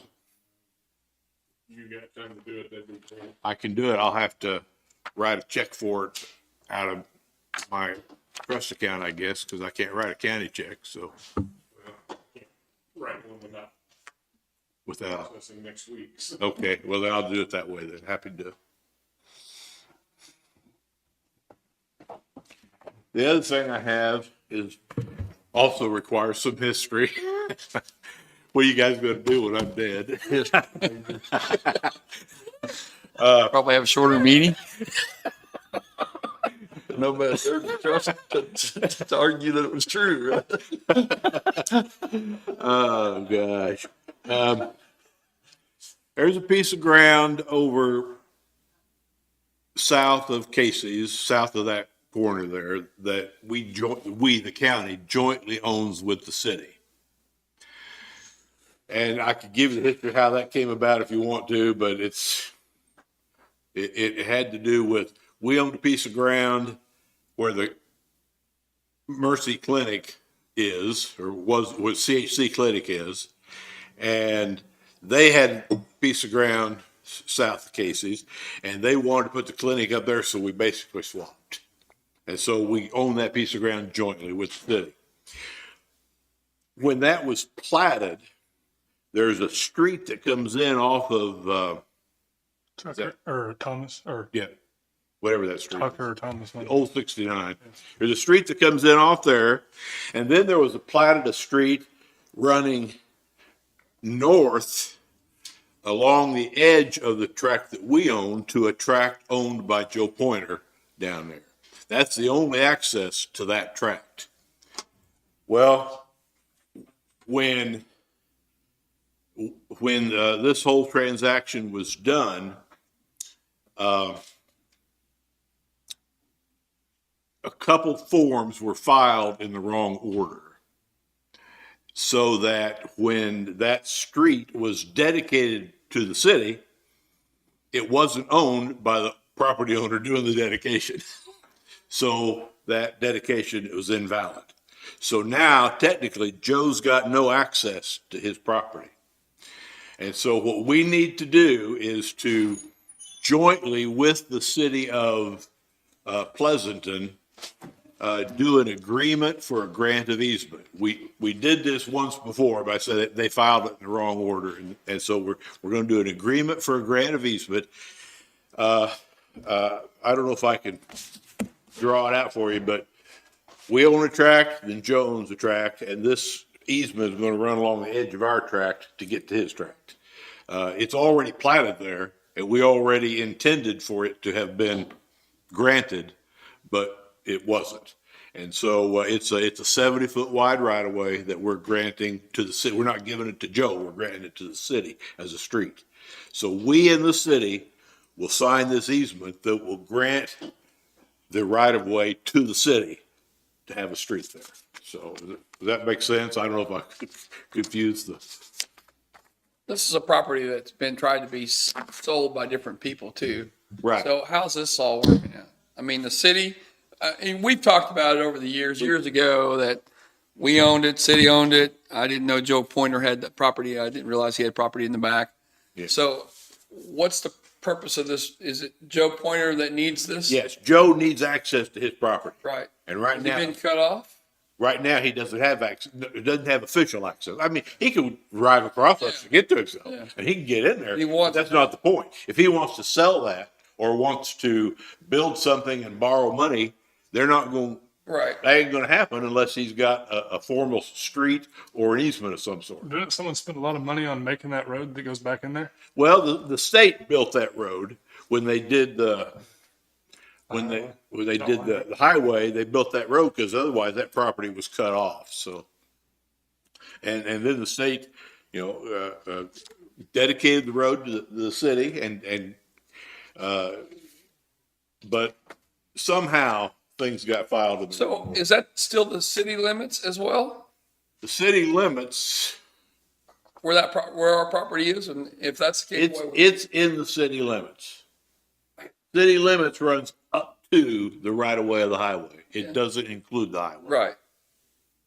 So yes, this is in the city. So why wouldn't the city be doing this? They are. Okay. The property owner has to grant the easement. Who's the property owner? Us and the city. city. So we in the city sign this easement, So they've got theirs. and then we give it to the city, and then they will accept the easement. Okay. I'm with you. Okay. I knew I was confusing the thing. So the city and us own the property together, but the city's already did their part. We just. They haven't done their part yet, because they're gonna have to do two parts. They're gonna have to grant it, and they're gonna have to accept it. So I thought it made sense for us to do ours first, send it over to them, and then they can either act or not act. That's, we've done what we need to do. That make sense? And then they'll have Something's to. going on over there. Uh-huh. Something's going on over there. So if you're ready to prepare Chairman, to do figure that out. you need a motion to grant a right-of-way easement to the city of Pleasanton for the jointly owned property described therein. I'll make a motion that we grant easement to the city of Pleasanton for the said property and behind Casey's.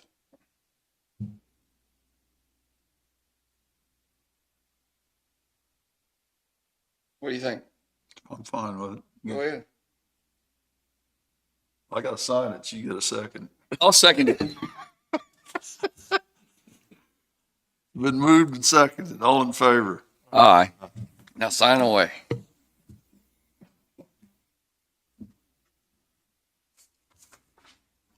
And David will need to attest it.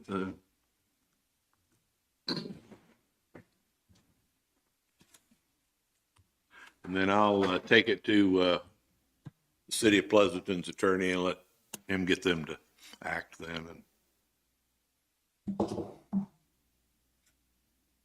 And that's all I had.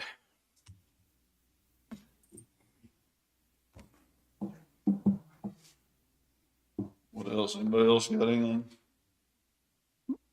We got the. This thing happened at 11 o'clock still? Yeah, Joey's here, I know he's here. and I don't think Larry's gonna be here. Larry's not gonna be here. Mark's not gonna be here. Kevin Cowan is gonna be here. Kevin Cowan is the bond attorney.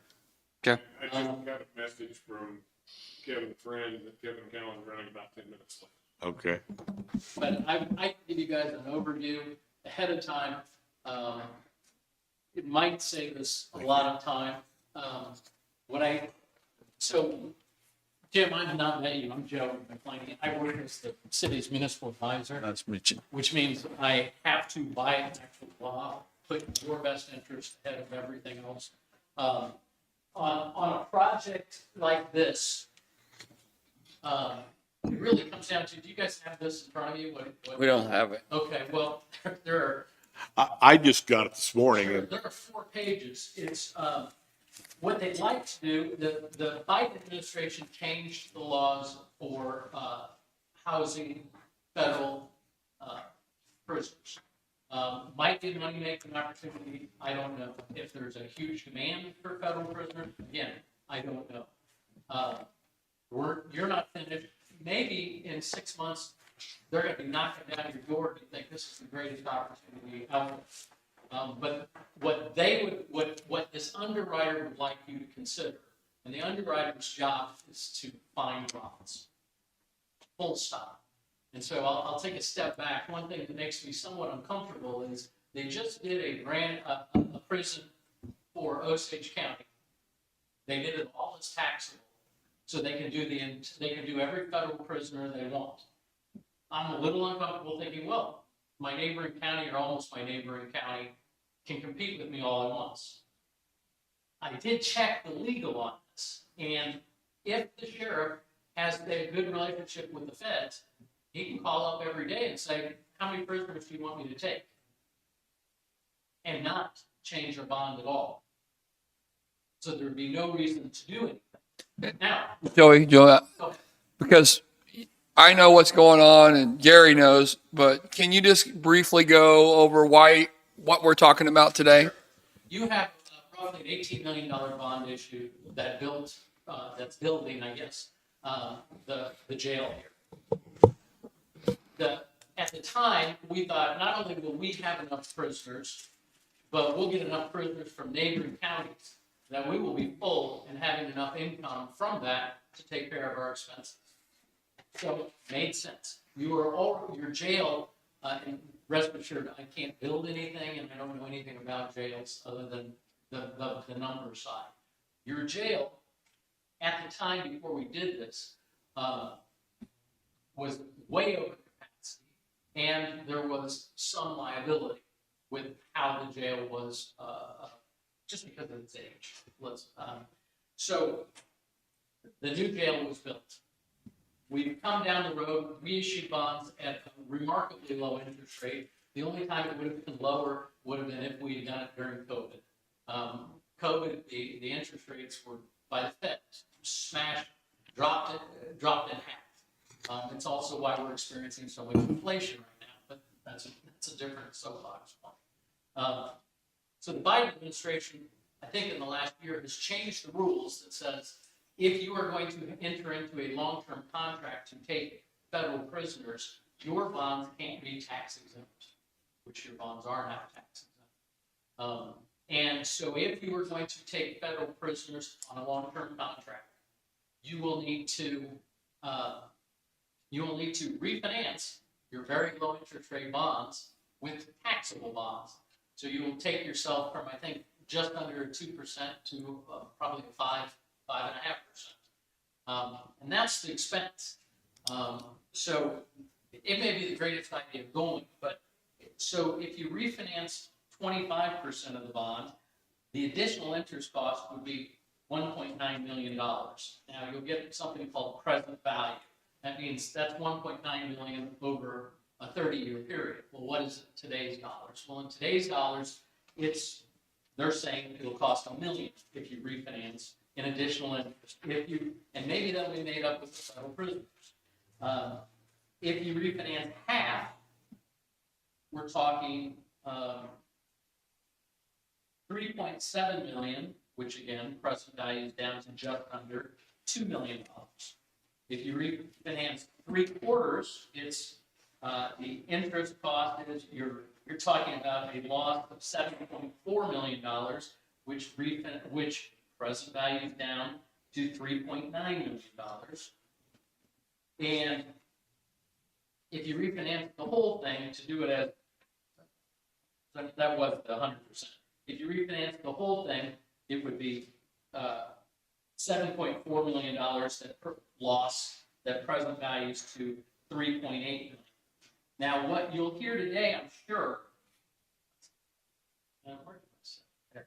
75% is the loss would be $5,600,000, which present value is to just under $3 million.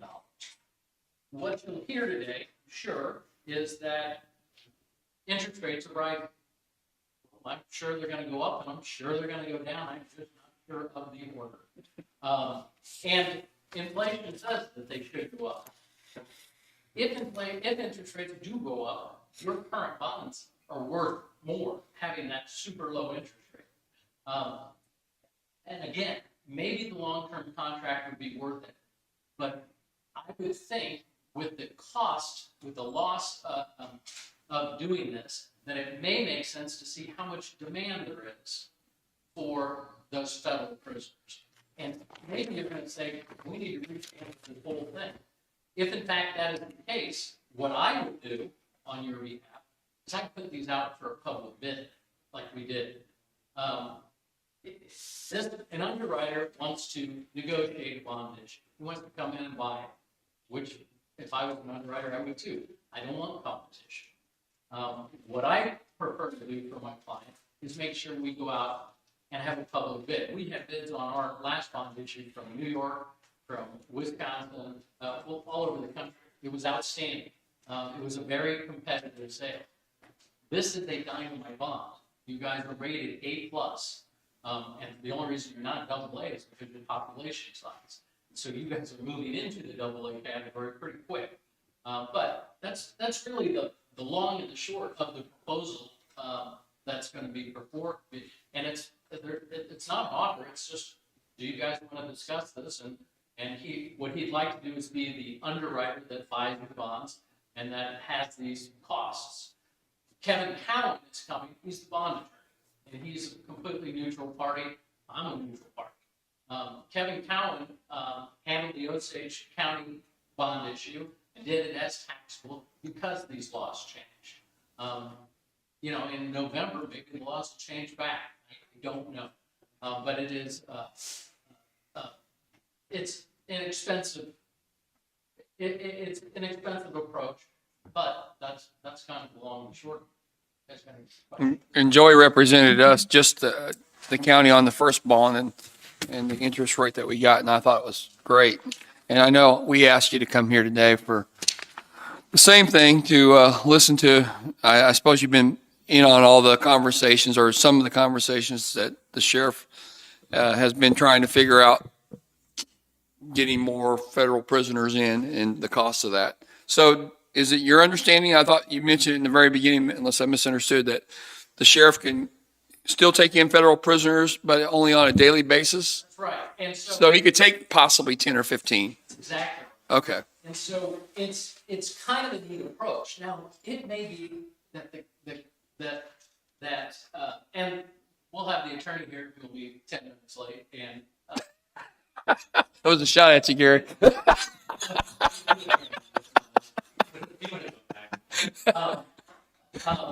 But Kevin Cowan's dynamite. He's the finest bond attorney in the state of Kansas, bonds specific to bonds. And he'll give us the legality on that. Now, if all of a sudden, let's say, when's it scheduled for grand opening? We don't know yet. Within a month. Okay, so let's say that all of a sudden the sheriff is getting, he's saying, hey, I don't want 50, I want all of them. And we think, wow, we can't. But let's say that it is in fact that. Well, great. We'll be able to do the numbers, and we can then look at an advanced refund. That's what it's called, a refinance. Again, the question is, first of all, how many cells do you want to give up? And again, bond attorney let us know the federal regs. If your sheriff is willing to make the call every day, and I would say for $2 million, I think you could make the call and say, how many do you need? You just can't have a long-term contract.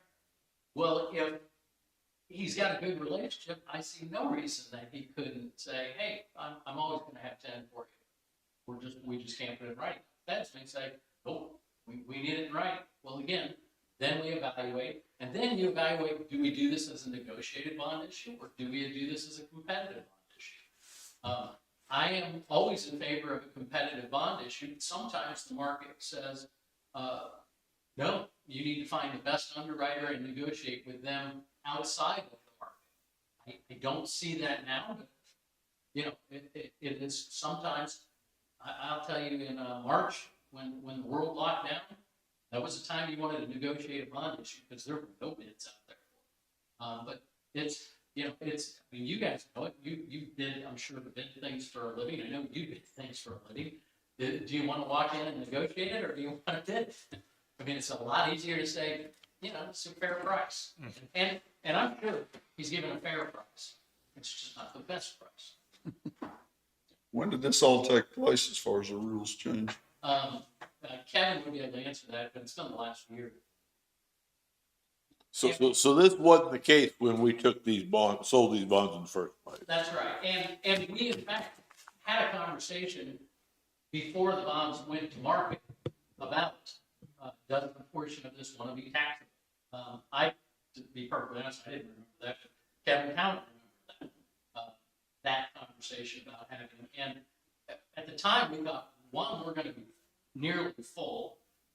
We added extra space because it was cheap to add the space. It was, if you're building brand new, it's expensive, but to add, say, 10 more cells is not that expensive on a personal basis. But wasn't it from the beginning we was going to have 40 farm-in prisoners? Wasn't that? That was the plan was to be full with the farming prison. And we had, at the time, which has not happened in the last year and a half or whatever, is we were having 40 to 55 prisoners all the time. Farmed out. It was 300 and some thousand a year that we were farming out as well. So, And it was that expense that will help pay for the bonds. right. That was you just hate watching the 300,000 go away every year, knowing that price is not gonna stay down, but that was part of the reasoning of doing the bond issue. So, I mean, we weren't misled. It was just the Biden administration. That is exactly, no, you were absolutely not. There was, it's trying to predict what the feds will do. You can't. And you can still take prisoners, you just can't enter into that long-term contract. Federal prisoners. What time do you think they're gonna be here, David? Did they say 11:10 or something like that? A message from Sheriff. We take a break until Minutes late. unless somebody's got something they wanna talk about. Take a recess. How long you want to take? Take till about 5 after. Make a motion, we'll go in recess 15 minutes. 11:05. Second. Moved and seconded, all in favor? Aye. Aye. How you been? Yeah, how you been, Joy? Good, busy? How's the? It's all right. Oh, I know. I get stuff from Europe saying, hey, buy jewelry. I'm like, my wife doesn't see it. Oh, show it to her. Yeah. Oh, it's awesome.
Guess we're back. You want to come ahead and get started, or you doing?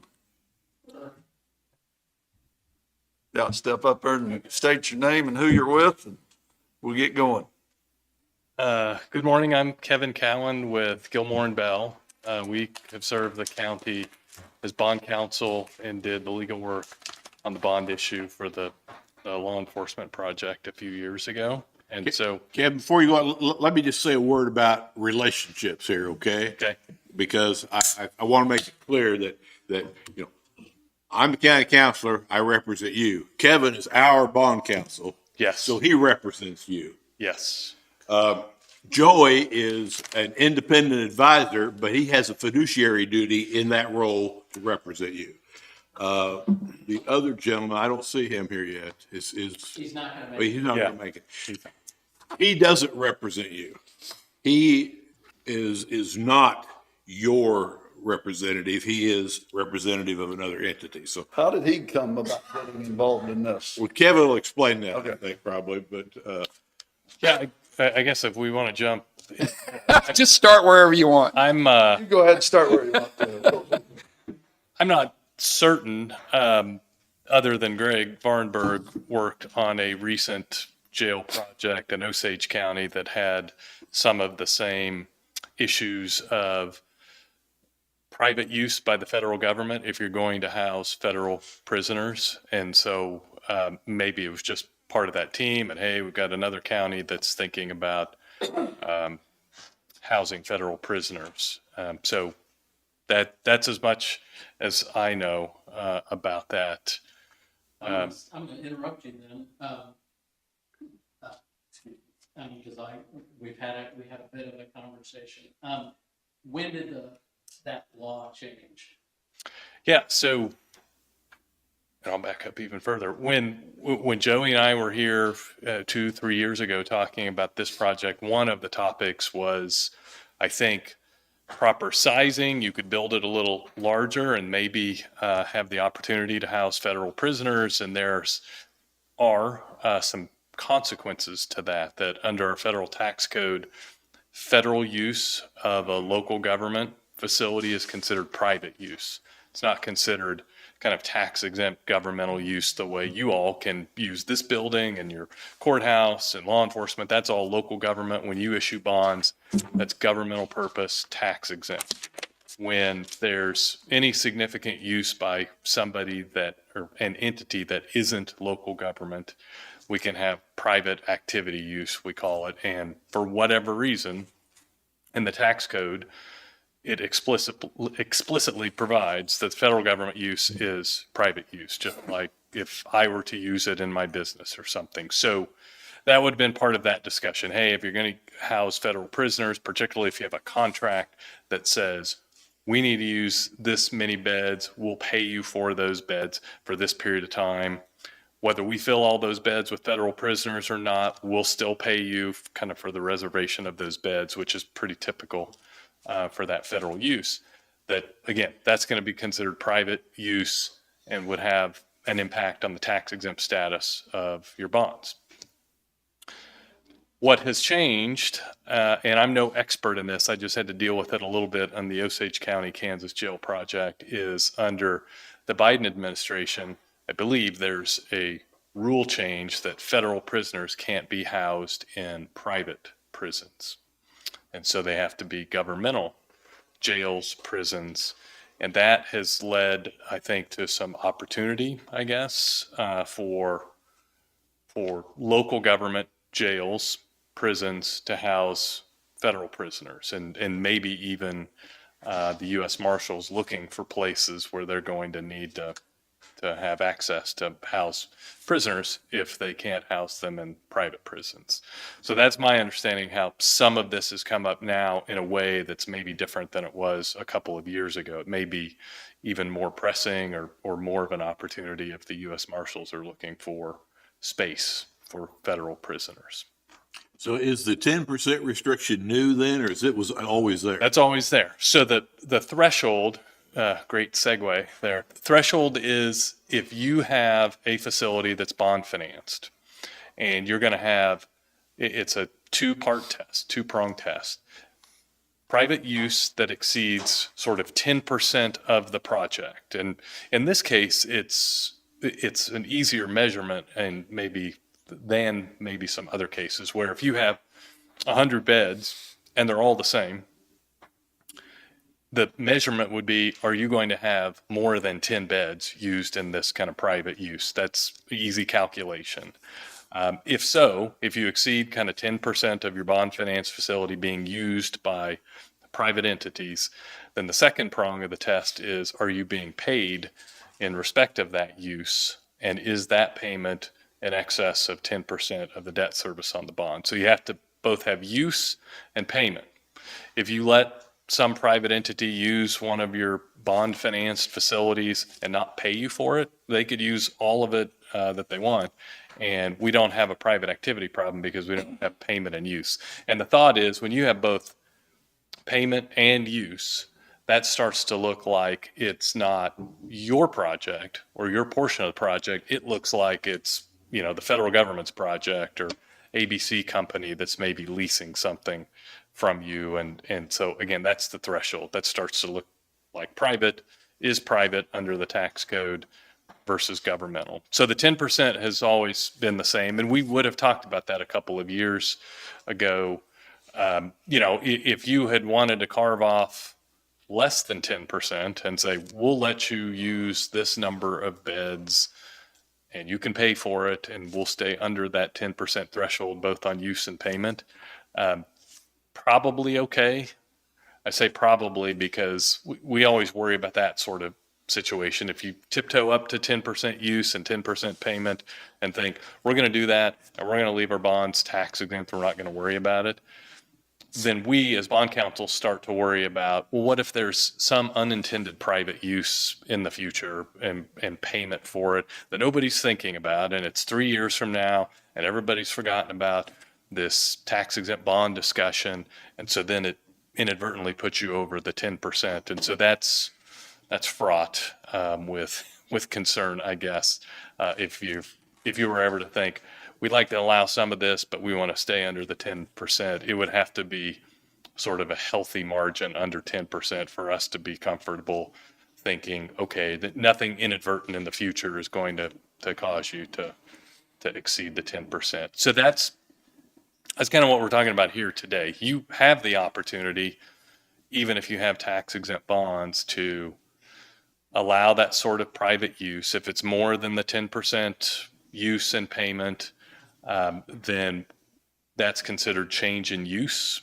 That's a phrase in the tax code. You've changed the use from governmental use to private use, and there are consequences to that. And the main consequence is you should take remedial action, is what it's called, as soon as you can. We've changed use, we have private activity issues, we're going to take a remedial action. And the remedial action that's available here is to issue taxable bonds to the fees. And we can't pay them off yet because they're not subject to early redemption until 2029. But that would be the easiest remedial action. We're going to determine what portion of the bonds, let me back up one step. You can make an allocation. So let's say you have 20% of your beds that you wanted to make available to the federal government, and they're going to pay for that. So we clearly have exceeded that private activity threshold. The allocation we would do is to then say, well, what's that 20% equate to in your tax exempt bonds? Because we can then allocate a portion of those bonds to the 20% sort of private activity bad use and convert a corresponding amount to taxable bonds. So let's say whatever it's determined based on that allocation, it's $3 million that we pay. $3 million of bonds were used to finance the $3 million worth of space that the federal government's going to now use. That you can, the phrase is, defease those bonds. You can't pay them off yet. That's where I was going. That'd be the most convenient thing. If you said, well, okay, we'll just issue these taxable bonds and pay off immediately the tax exempt bonds. We swap it out. That's great. It's a little more complicated than that when your first optional redemption date is a number of years from now. You can't take those tax exempt bonds out of circulation yet. We included in the bond resolution a provision that allows you to defease those bonds, which means they're no longer a legal obligation of yours. You provided for payment. And the way you do that is issue the taxable bonds, generate this pool of money, you place it in an escrow account with a Kansas bank with instructions that that bank and the escrow will pay the debt service on the $3 million in tax exempt bonds that we're converting until 2029, and then there will be enough in that escrow account still to redeem those bonds when we get to that point. We can't redeem them until 2029. Right. That's what you're saying. Right. It's technically an advance refunding, and Joey and I worked on a lot of advance refundings before 2017, and as part of the tax code changes in 2017, one of the pay-fors, how are we going to pay for some of these changes, was to prohibit advance refundings, which is when a local government wants to refund its tax exempt bonds with new tax exempt bonds, but not pay the prior bonds off within 90 days. And the concern of the Treasury is if you don't pay them off immediately or fairly immediately, you have two series of tax exempt bonds outstanding on the same project for a period of time, and that's a drain on the Treasury. For a long period of time, it was permissible. The rule said you get one. You can't do it, every year and end up having this string of 6 series of bonds, the first one, and then a refunding, and then another refunding, and another refunding. So you have all these bonds outstanding on the same project. That changed a number of years ago where the tax reg said the compromise is we're going to let you have one of those, one advance refunding where you don't pay off the bonds immediately. And then in 2017, that changed again where you can't do it at all on a tax exempt basis. So this sort of advance refunding where you can't pay off the bonds for a number of years. If you want to issue bonds now to establish that escrow, which under the bond documents, the agreement with the bondholders is that if you do that, the bondholders can no longer look to you for payment of the bonds that are to be paid from the escrow. They have to look to the escrow to be paid. And because of that, that's no longer a legal obligation of the county. You'll have new bonds. You've issued new bonds to fund this escrow. Old bonds are now payable from the escrow. You don't have to worry about that. You just have replaced them with the new bonds that you have to pay. And it's a fairly complex concept, but that's it in a nutshell. So for all practical purposes, other than the technical side, it's really the same as paying them off. It is. Yeah.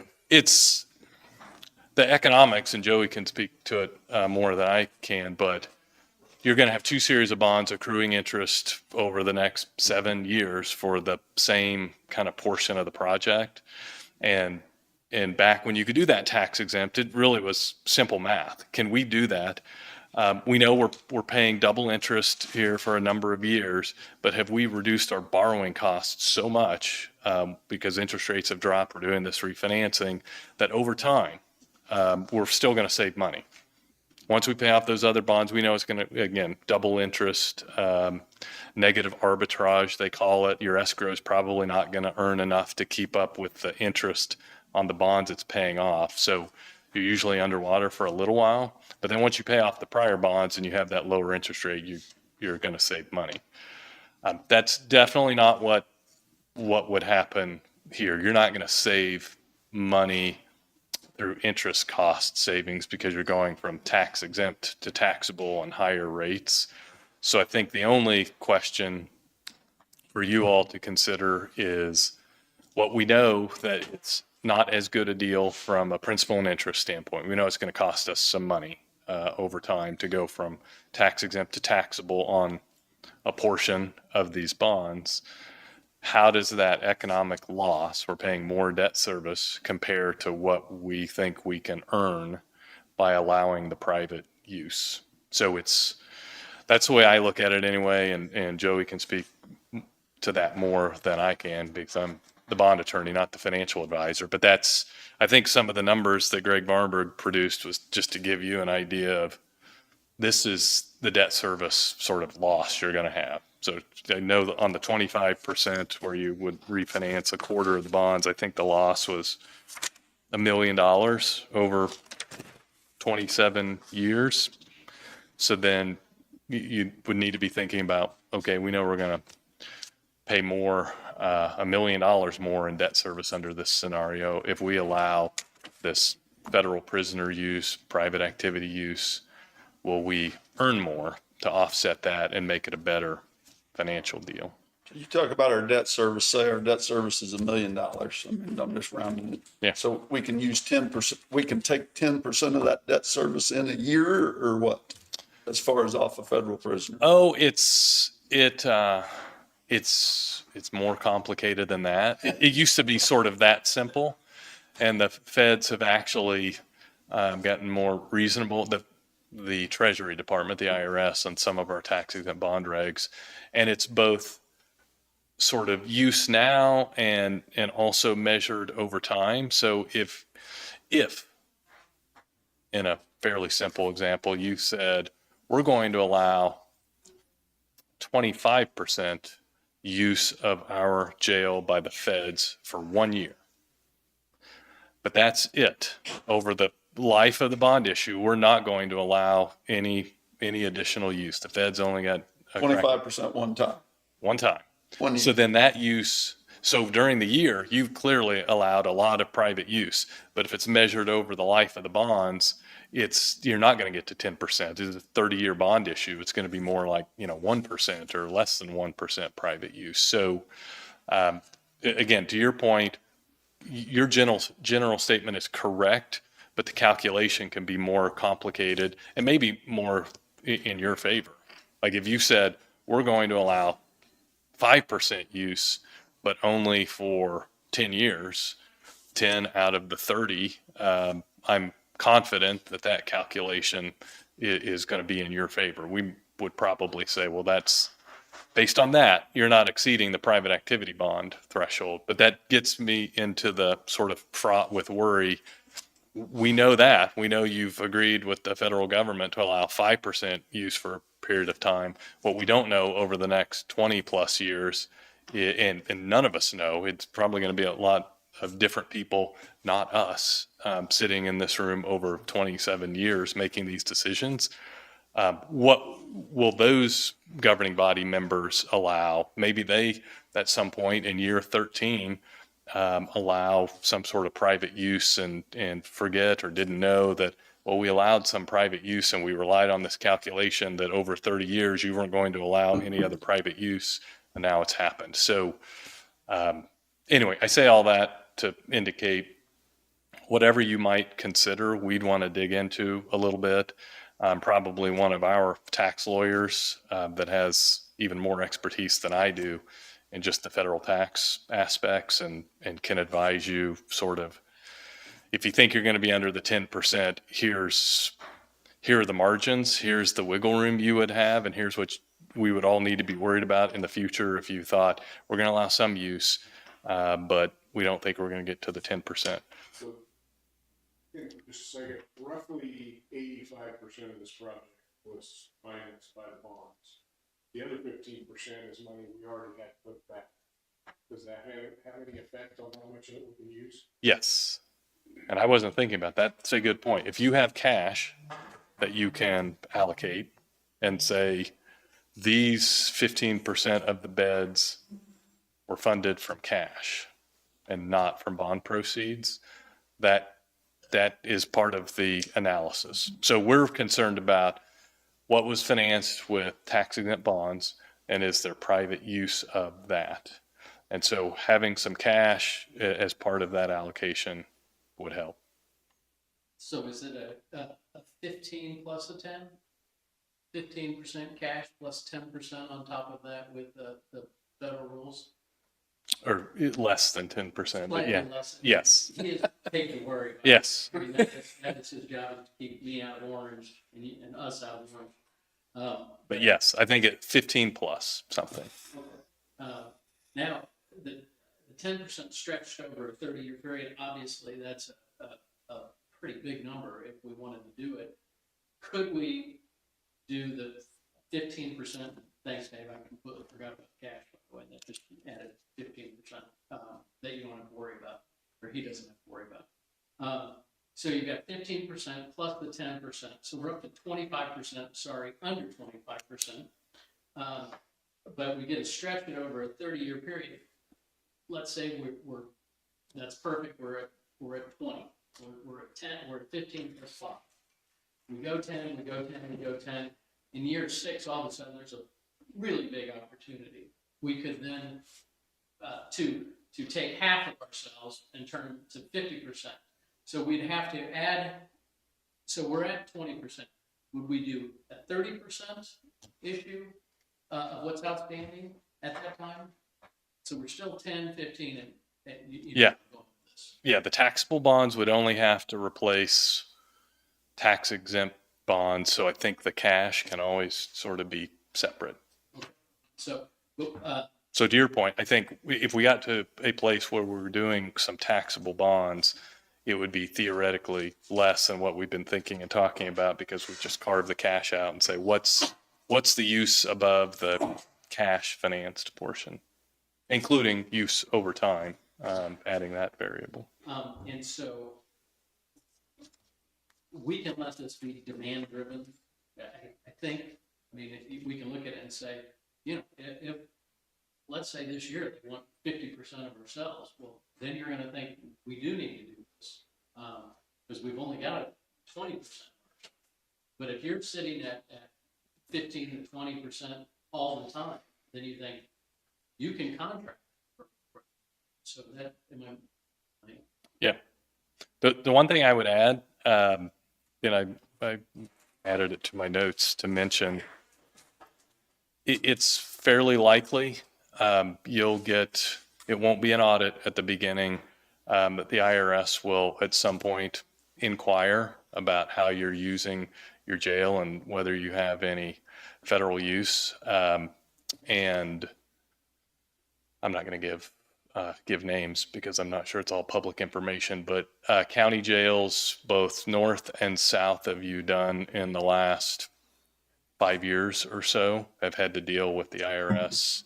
And it's just a focus area in the last couple of years. We're just going to ask the question. Maybe we stumble upon a county jail where they are housing a bunch of federal prisoners, and they didn't have Joey and they didn't have Kevin kind of advising them that these are the things we need to worry about. So I say that, however you proceed, know that there's a decent chance you'll have to provide the documentation about this is how it's been used.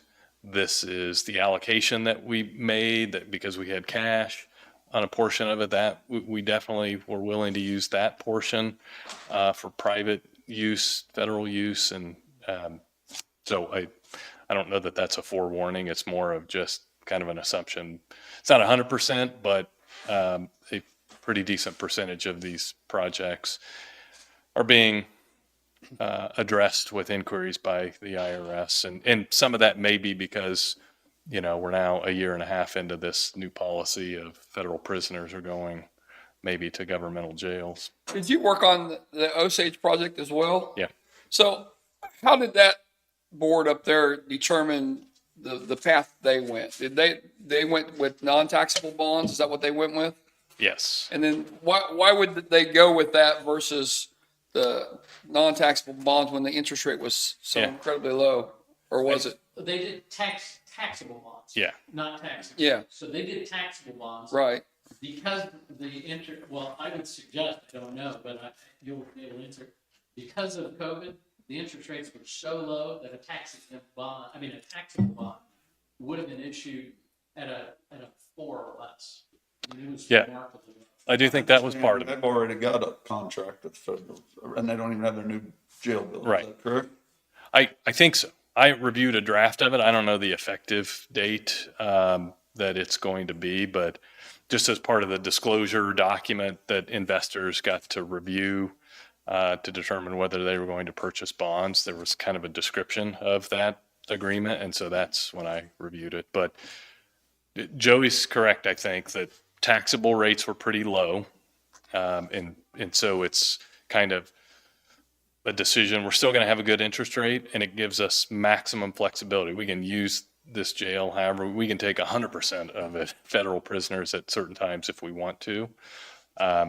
So a combination of it still being cost effective, having something in hand, and then in the future knowing we'll have that flexibility to make business decisions about what prisoners we're going to take or not take, and not have to worry about, are we fouling up our tax exempt bonds? I think that was a combination of all of those things. So with what, Joey, 25% we talked about, or a little bit lower than that.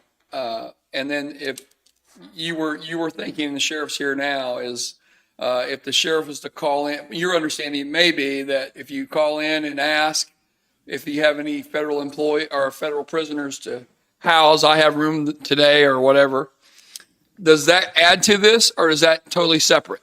In other words, if he does the 23%, and then all of a sudden he calls in and they want to send another 10 prisoners that day, does that figure into the calculations for it? I would answer, but since we got the JD next to us, I'm gonna turn it over to the attorney. And Yeah.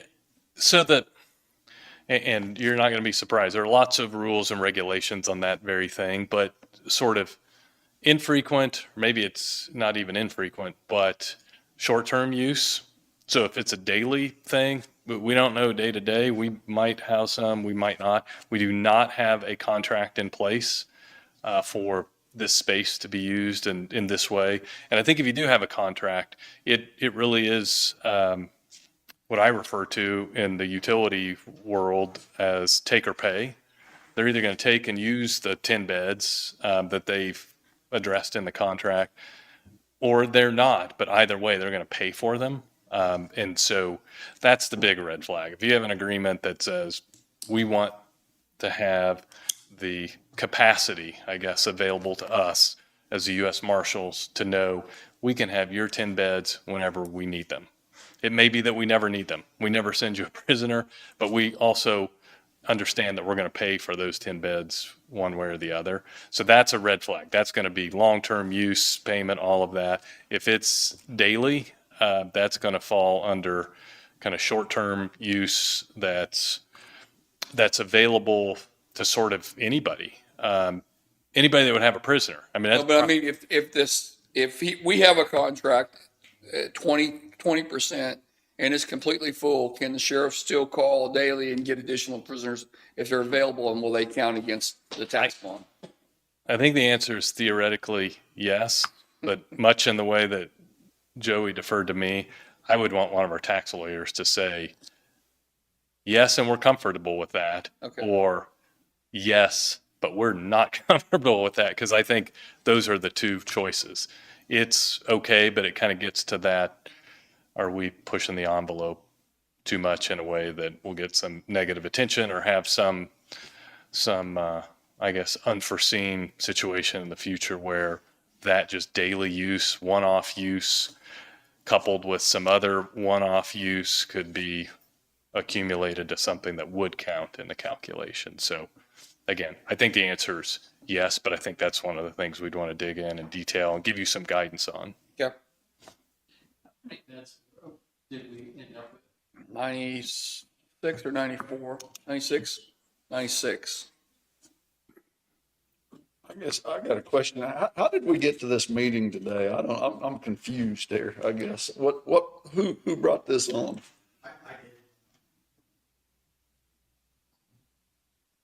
I don't know. I guess I'm confused. How can we get to talking to bond attorneys without even talking to you, Kevin, about this first?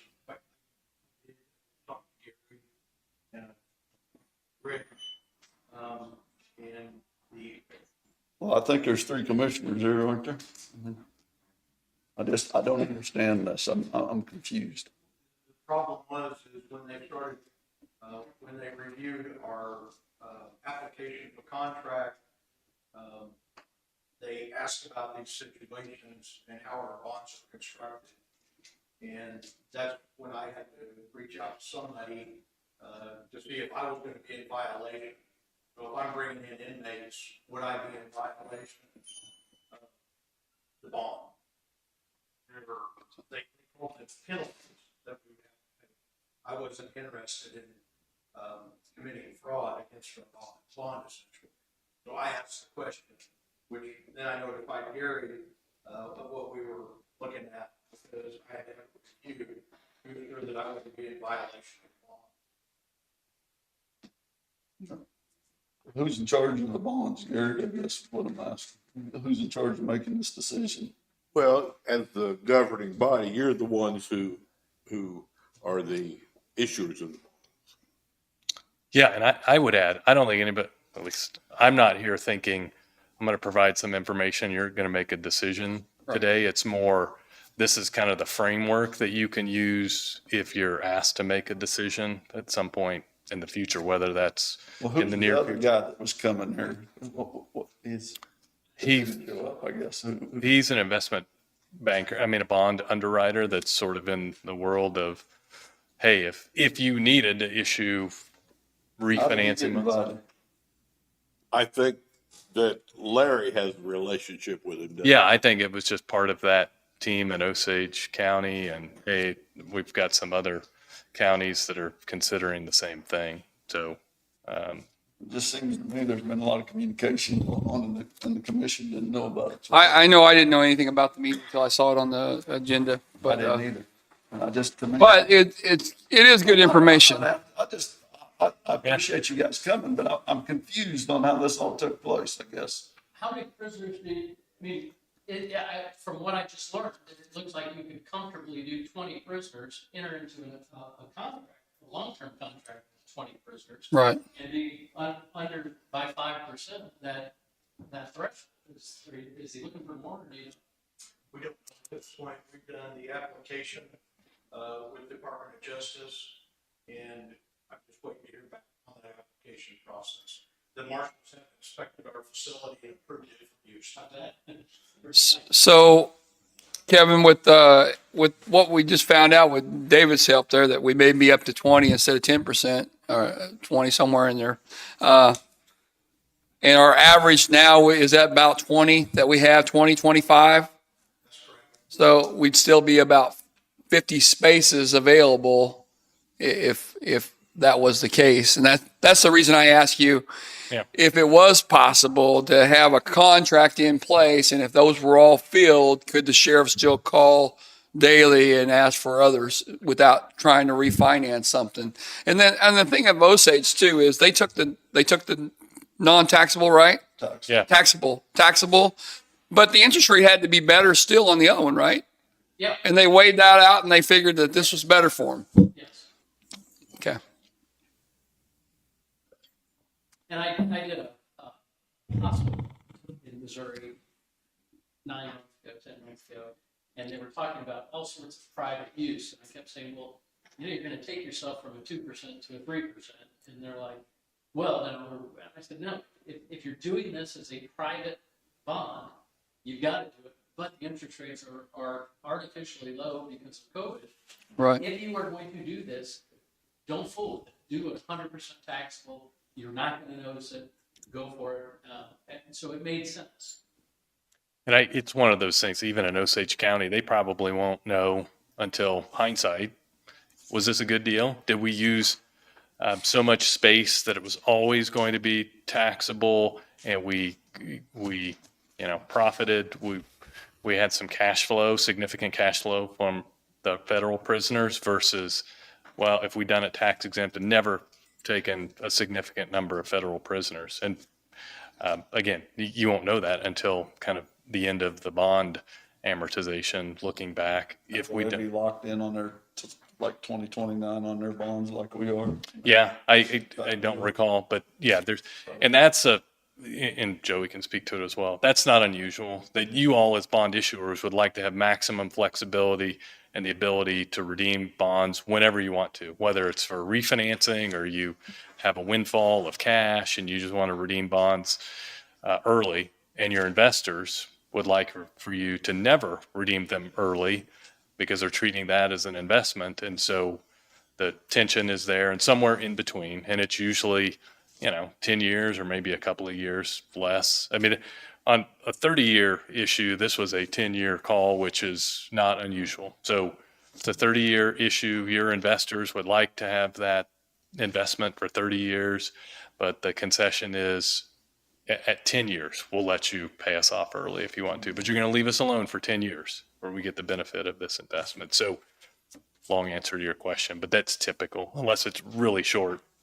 If it was a very short temporary financing, you might get a prepayment opportunity that's 6 months or something. But So if you did this pre-refund situation with the escrow for 25%, you talked about and you've got 15% cash, that's a cumulative 40%. Yeah. That you can use for this purpose, not to mention the additional up to 10%. So you could get close to 50% that way. yes, again, theoretically, I know. We're working you hard. One doesn't exclude the other. I mean, you could have the cash, you could have the taxable bonds, and the 10% all in one package. yeah. So if you did taxable bonds, it's going to be treated the same as cash. That's what I thought. Treasury won't care about it. And his projection was 25% going to taxable bonds would cost $1 million over the life of the bond issue, which In today's dollars. in today's dollars, It's 2 million over the in future 6 money. years payments. It's in today's dollars using a 5% discount rate. It's $1 million. It's $1 million. And so do you then think in terms of amortizing that cost over the years of the bond issue? Yep. So you have $1 million amortized over 30 years. You're talking what, Exactly. 350,000 a year? Yep.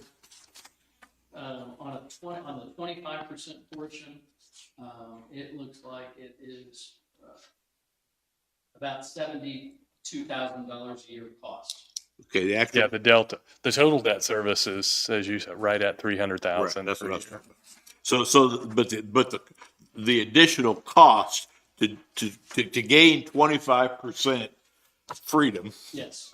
Is about 72,000 a year. Correct. And so then the question is 25% use, in addition to the other uses available, going to bring you enough revenue to more than cover $72,000 worth of additional cost? Is that a fair way to look at it? I think that's the big picture. Just what are the economics of doing this and knowing there's the consequence of maybe having some taxable bonds, if that's where the numbers came out after we factor. Sure. And then, yeah, what's the cost of having taxable bonds and what's our benefit in cash flow? Which I'd like to advise people, sort of keep an open mind. We want to admonish you, please always keep in mind things that might happen that would cause your bonds to become taxable. But also have an open mind if it's a good financial decision and we would dig into the numbers and Joe would dig into the numbers and it's this very thing. It's going to cost you about $70,000 per year, but we think based on this contract, you're going to get an extra something and it's more than the 70,000, then that's kind of the business decision you have to. You've been able to put any figures together, Kevin?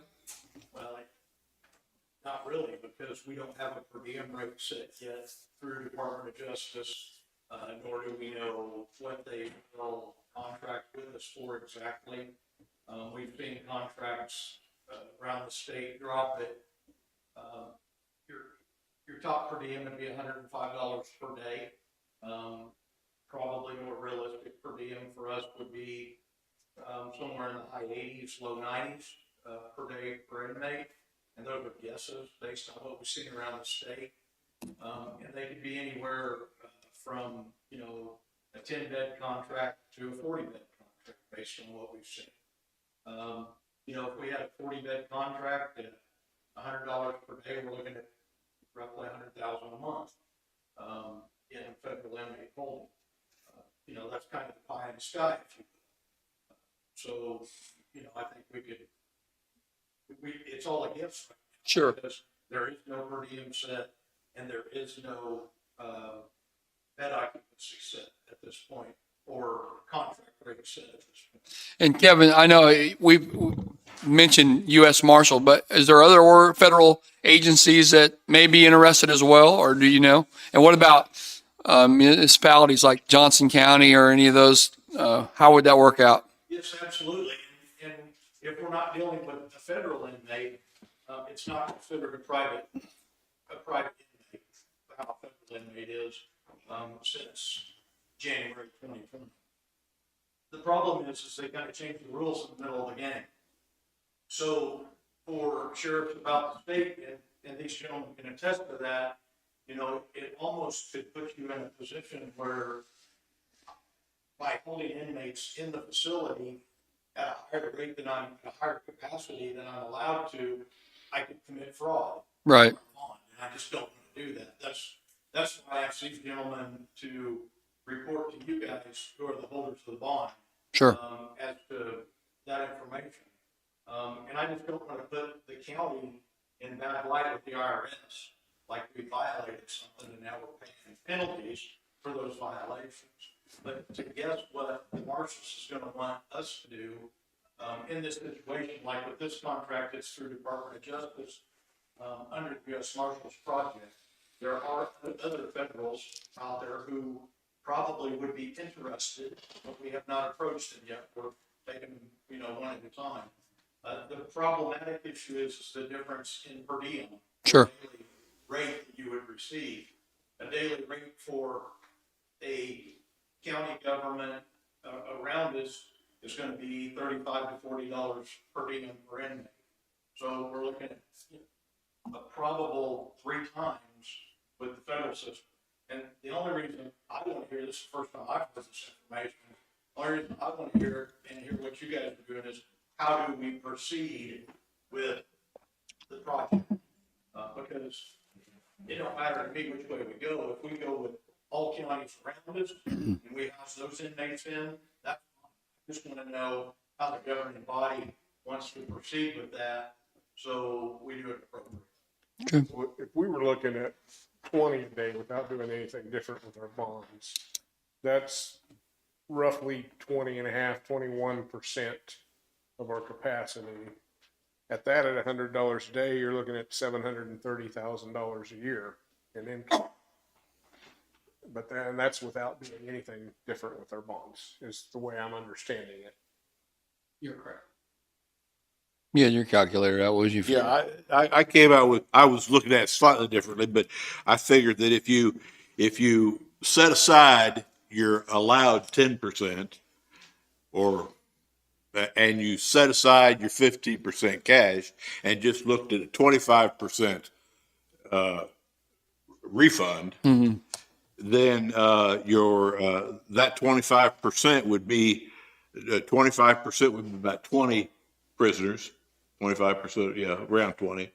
And so that brings you in about 585,000 additional dollars over and above what you're already allowed, your safe harbor. And so if you can make $585,000, I figured $80 a head rather than $100. If you can make $500,000, $600,000 on the additional 20 prisoners for $72,000 cost, to me that makes sense. That's not figuring your total revenue, because you got revenue for the safe harbor part too.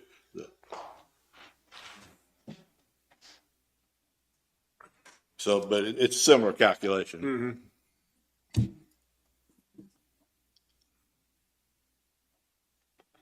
But at this point, we don't have anything back from the feds to even know what they want.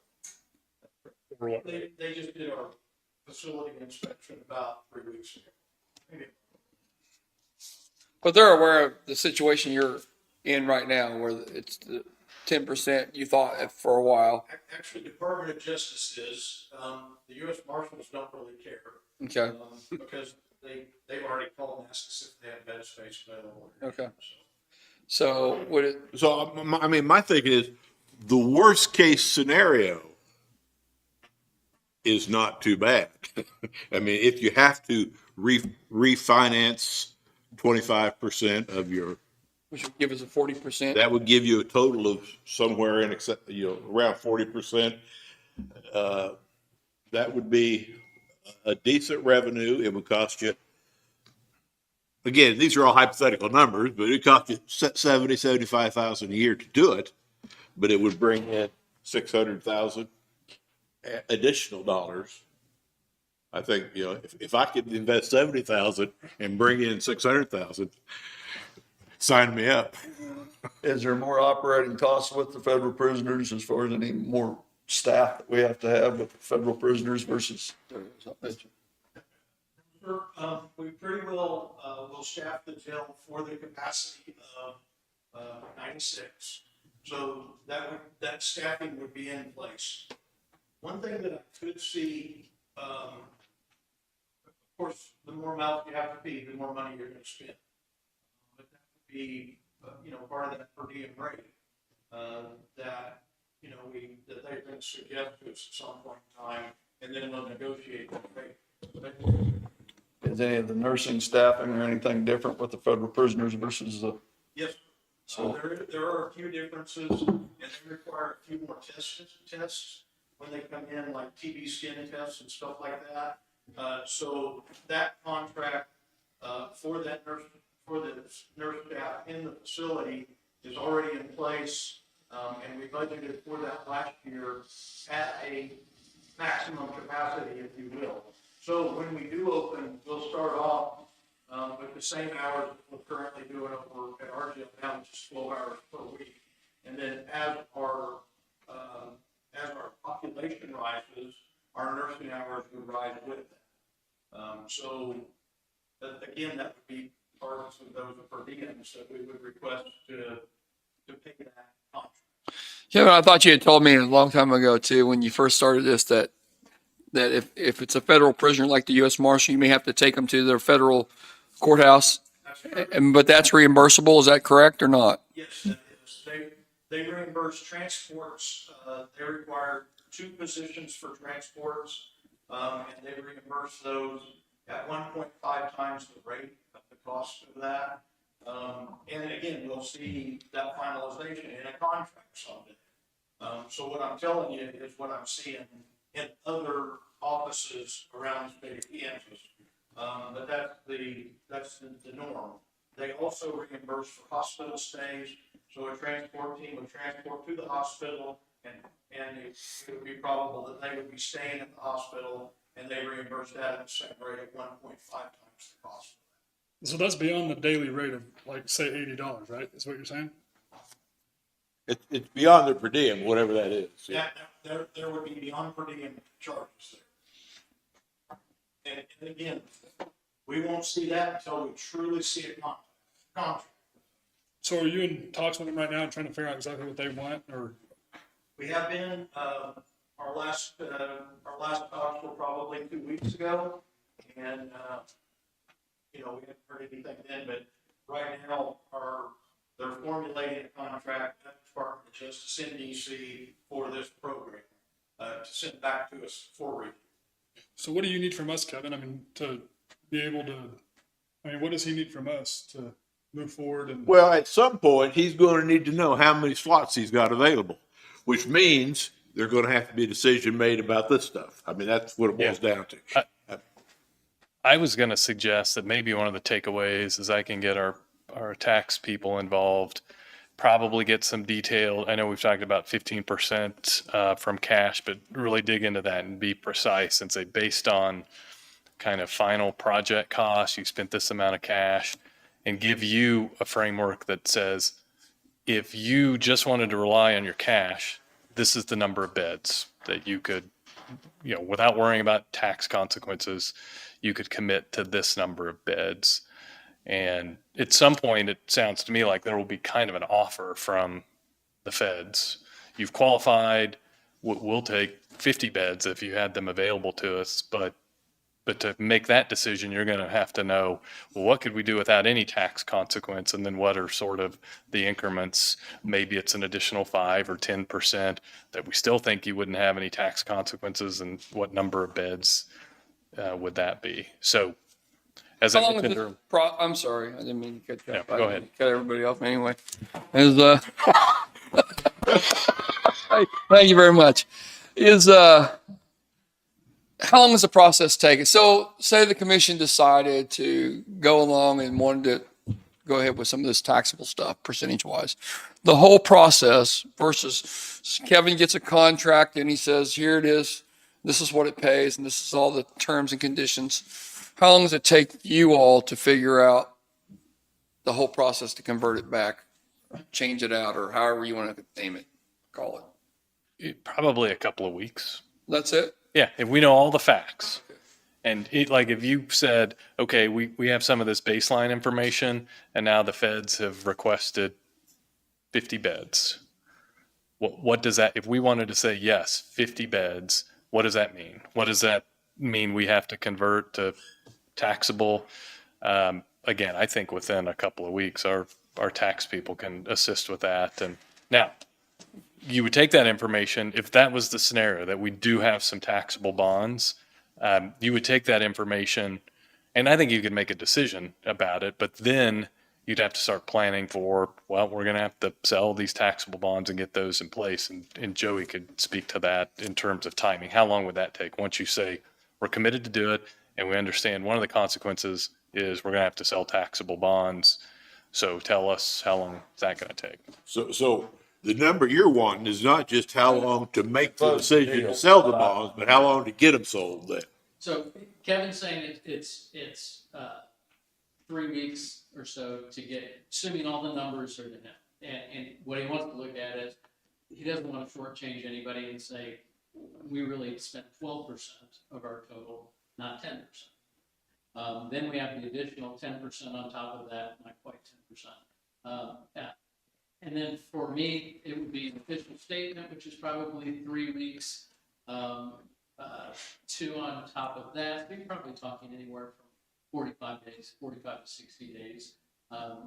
And he'll know rather quickly, we can start working earlier rather than later to get ready for that. So we need to know, so we're kind of waiting on the ones from the feds when they get to Kevin, and then we can kind of. How many beds do they need? You know, if they say, we need 20 beds, you're golden. You're just like, okay, free cash flow. That's perfect. When they offer you a contract, Kevin, how long is that good for? Like I Yeah. said, say we go ahead, you got a bed, you have a contract, and we start this deal, and somebody else comes along and undercuts what happens. Well, I think we're probably gonna be looking at a 3-year period of time is kind of what's been standard about the state. So, you know, if we can maintain, for that 3 years and, you know, but I think that's what we're seeing. And usually, a lot of times when you see these contracts go into place, with other communities, Atchison County, for instance, those contracts are a 3-year contract, but they end up being very long-term because it's problematic to, move that to other facilities for reasons just like this. Can we sign the contract there though without this deal being done to guarantee that we're locked into the government contract? When they come back with a contract, if these guys can tell you in 2 weeks, here's what you'll need to refinance to fulfill that contract, then there's no reason you can't go ahead and sign that contract. Yeah. I would suggest that 10% rule. Remember, you can stretch it over the 30-year period.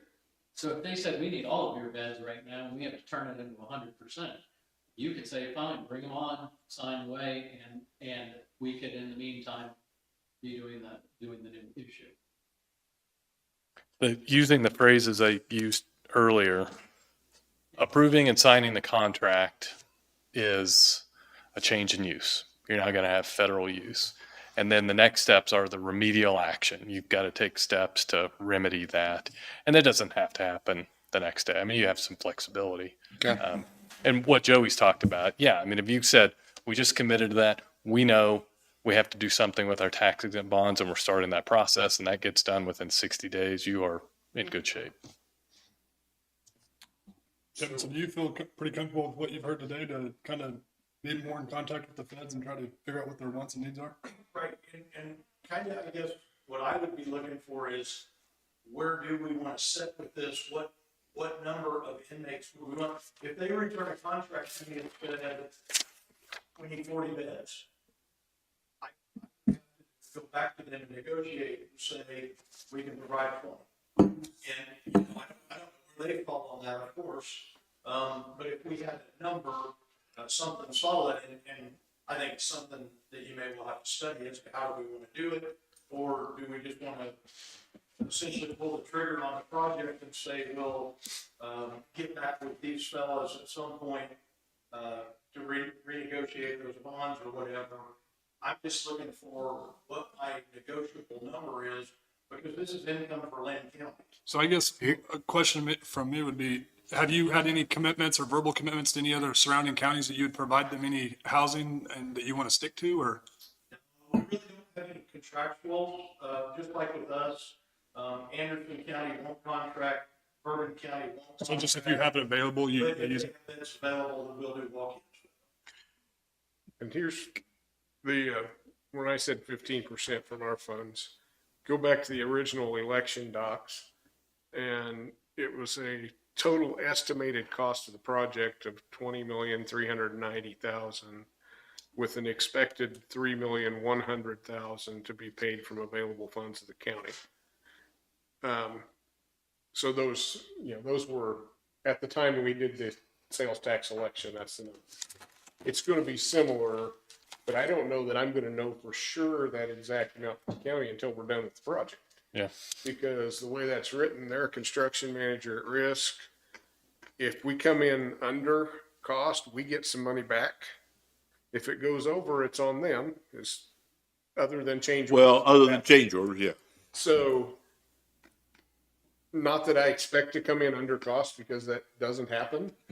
But if we did and got, say, $200,000 back, then is that going to affect the cash portion the county put in as a percentage of total? Or, I mean, we just need to get through all that before we know what that Yeah. percentage really is.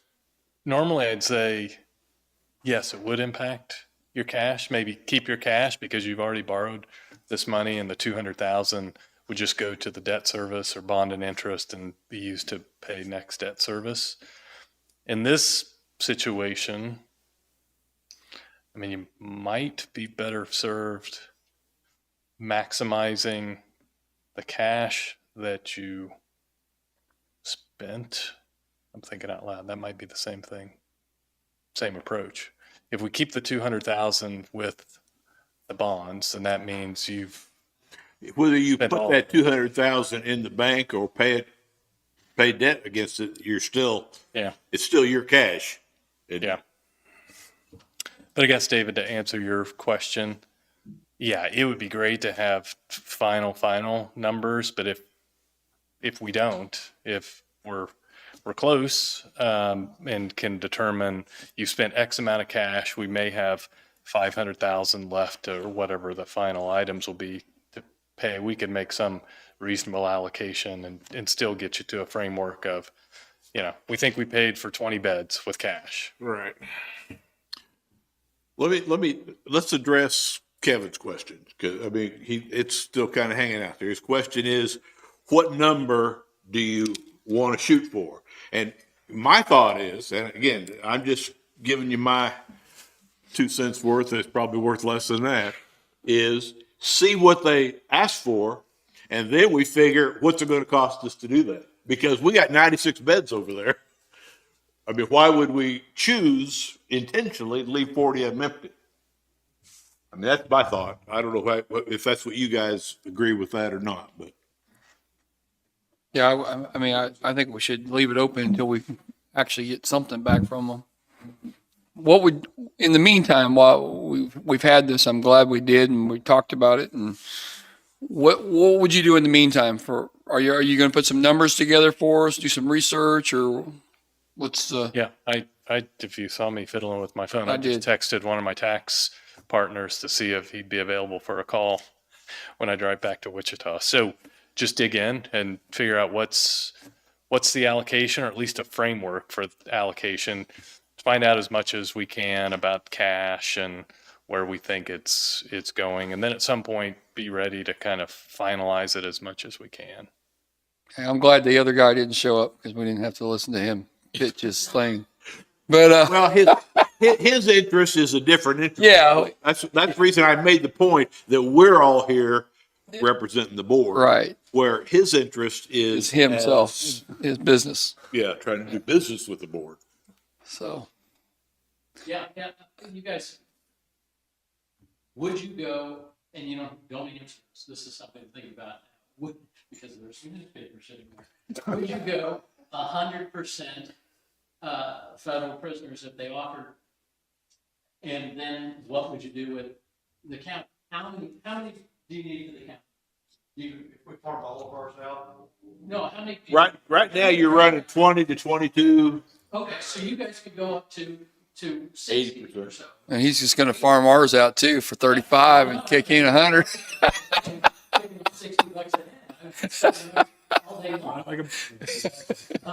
But it's you're going to get some questions about, we're paying for all. No, it's going to pay for itself. You're going to get some questions about, this is supposed to be for Linn County. And so, again, it's 60 bucks a head or 80 bucks, 60 bucks a head by farming out your own. I could see your neighbors start going, wait a minute. If you're getting this for this, I think we're going to charge you 50. Yeah, maybe. We'll be very quiet about it. But I think the one thing is, do we want to just leave it alone, or do we want to at least consider these opportunities? I mean, how do you feel about it, Jim? Well, I guess I got to see where we're at on the contract. See what. I'm not saying we're locking in anything. I don't know what they'll return to us. I don't have any clue at this Okay. Danny, what about I you? think if there's money to be made, I want to make it, pay it off. Okay. I mean, So sounds like we're all into Yeah. researching and figuring out what's best for the county. And I just did a quick look on what we've paid, which, we've paid for most of it now. We have held back some retainage, which is gonna be $1 million neighborhood by the time we're done. But I'm also looking at what funds I've used out of our system to pay it. I think we've pretty well used up bond money. Okay. We have been paying some out of our funds too, but if you look at what's left in our capital improvement fund and what we've taken in interest, there wouldn't be much original bond money left in that. So it's just gonna be a matter of how much other money it we're willing to get that percentage. If it turns out that it comes in a little bit under estimated or projected cost, I think, and again, our tax lawyer will have to confirm this, that you would have the ability to do kind of a final allocation and say, we spent all the bond proceeds first. So it's those physical dollars are gone, and then we've been paying the cash at the end. And we didn't spend as much cash as we thought. I think you'd still have an ability, if you wanted to do an allocation and say, well, we have some bond proceeds left over. Instead of having cash left over, you can make kind of the final allocation and say, we had this mix of dollars, some bond proceeds, and our final allocation is this amount of bond proceeds with a little bit left over and maybe this amount of cash. So, so you have some flexibility. I don't know if that would be to an advantage or not, but we can just kind of work through it.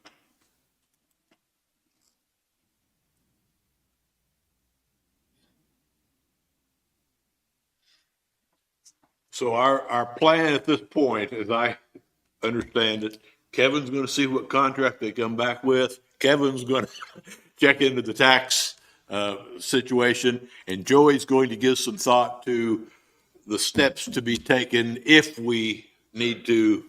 I can put together a calendar too. As soon as we know the amount, I'll put together a calendar and we'll just try to hit that as close as we can. You'll know everything, but you'll be able to enter into the contract immediately. If it comes in at 20, we don't do anything. Great. Doesn't cost anything. Just sign away. If all of a sudden 140, then you have another conversation. Okay. I'm good. Yeah. So I'll leave it alone here in a second. If say the U.S. Marshals, for once, they enter into a contract with 20 or whatever, and then somebody else, another federal agency wants to enter with a 20, it all combines together, right? Yep.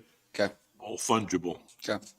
Yeah, that kind of references what I was mentioning earlier, that if 5 years from now, maybe it's a different governing body and they don't remember all of these discussions, ATF comes in and they say, we've got some prisoners we want to send to you. And that sounds great. We're going to make a ton of money. And yeah, that gets aggregated. So that, even though we think we're fine now, something in the future could put you over the threshold and we'd have to deal with it. Okay, thank you. Thank you. I don't have any more questions. I don't need to. Thank you, guys. Appreciate it. Thank you. Mine too. Thank- Good seeing you. You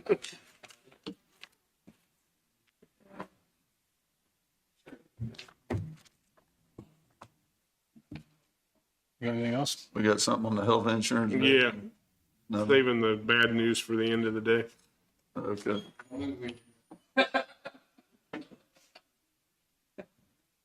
So we had preliminary numbers for our health insurance renewal we received last week. Correct spot there. And it's not pretty. I went back and did a comparison over the last 6 years.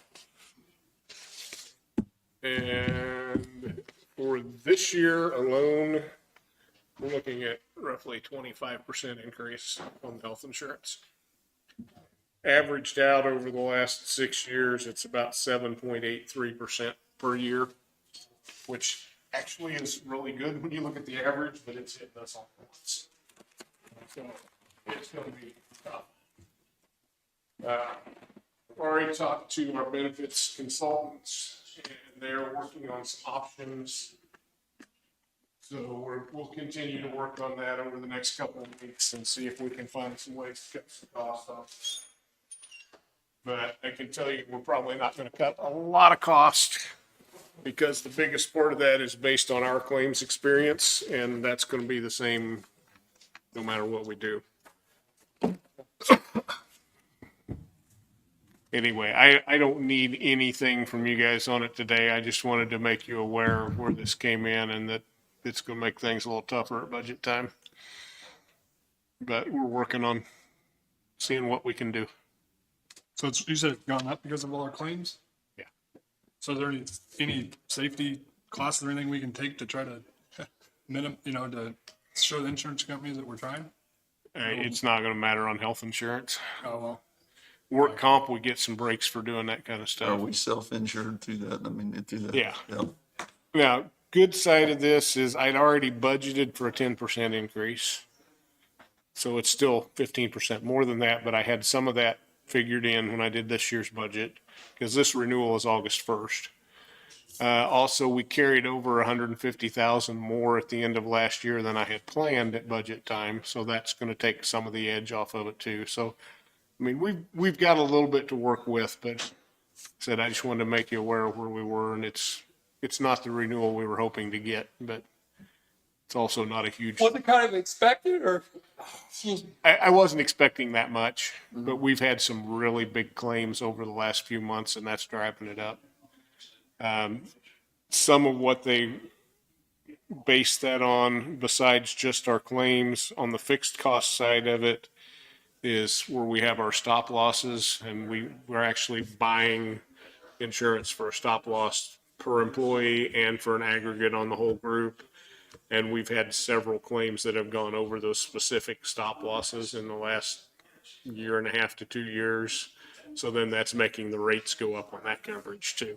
So it's just kind of a snowball effect when you have a bunch of big claims for about 2 years in a row and it catches up.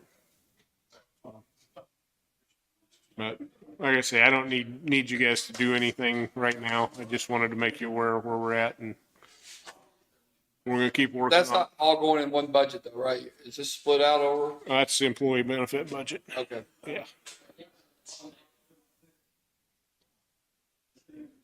So, like I said, just a heads up, this is what's coming on renewal, and it's not pretty. Okay. Is that it? Make a motion to adjourn. Second. Moved and seconded, all in favor? Aye. Going to the New Mexican restaurant. There you go. Done.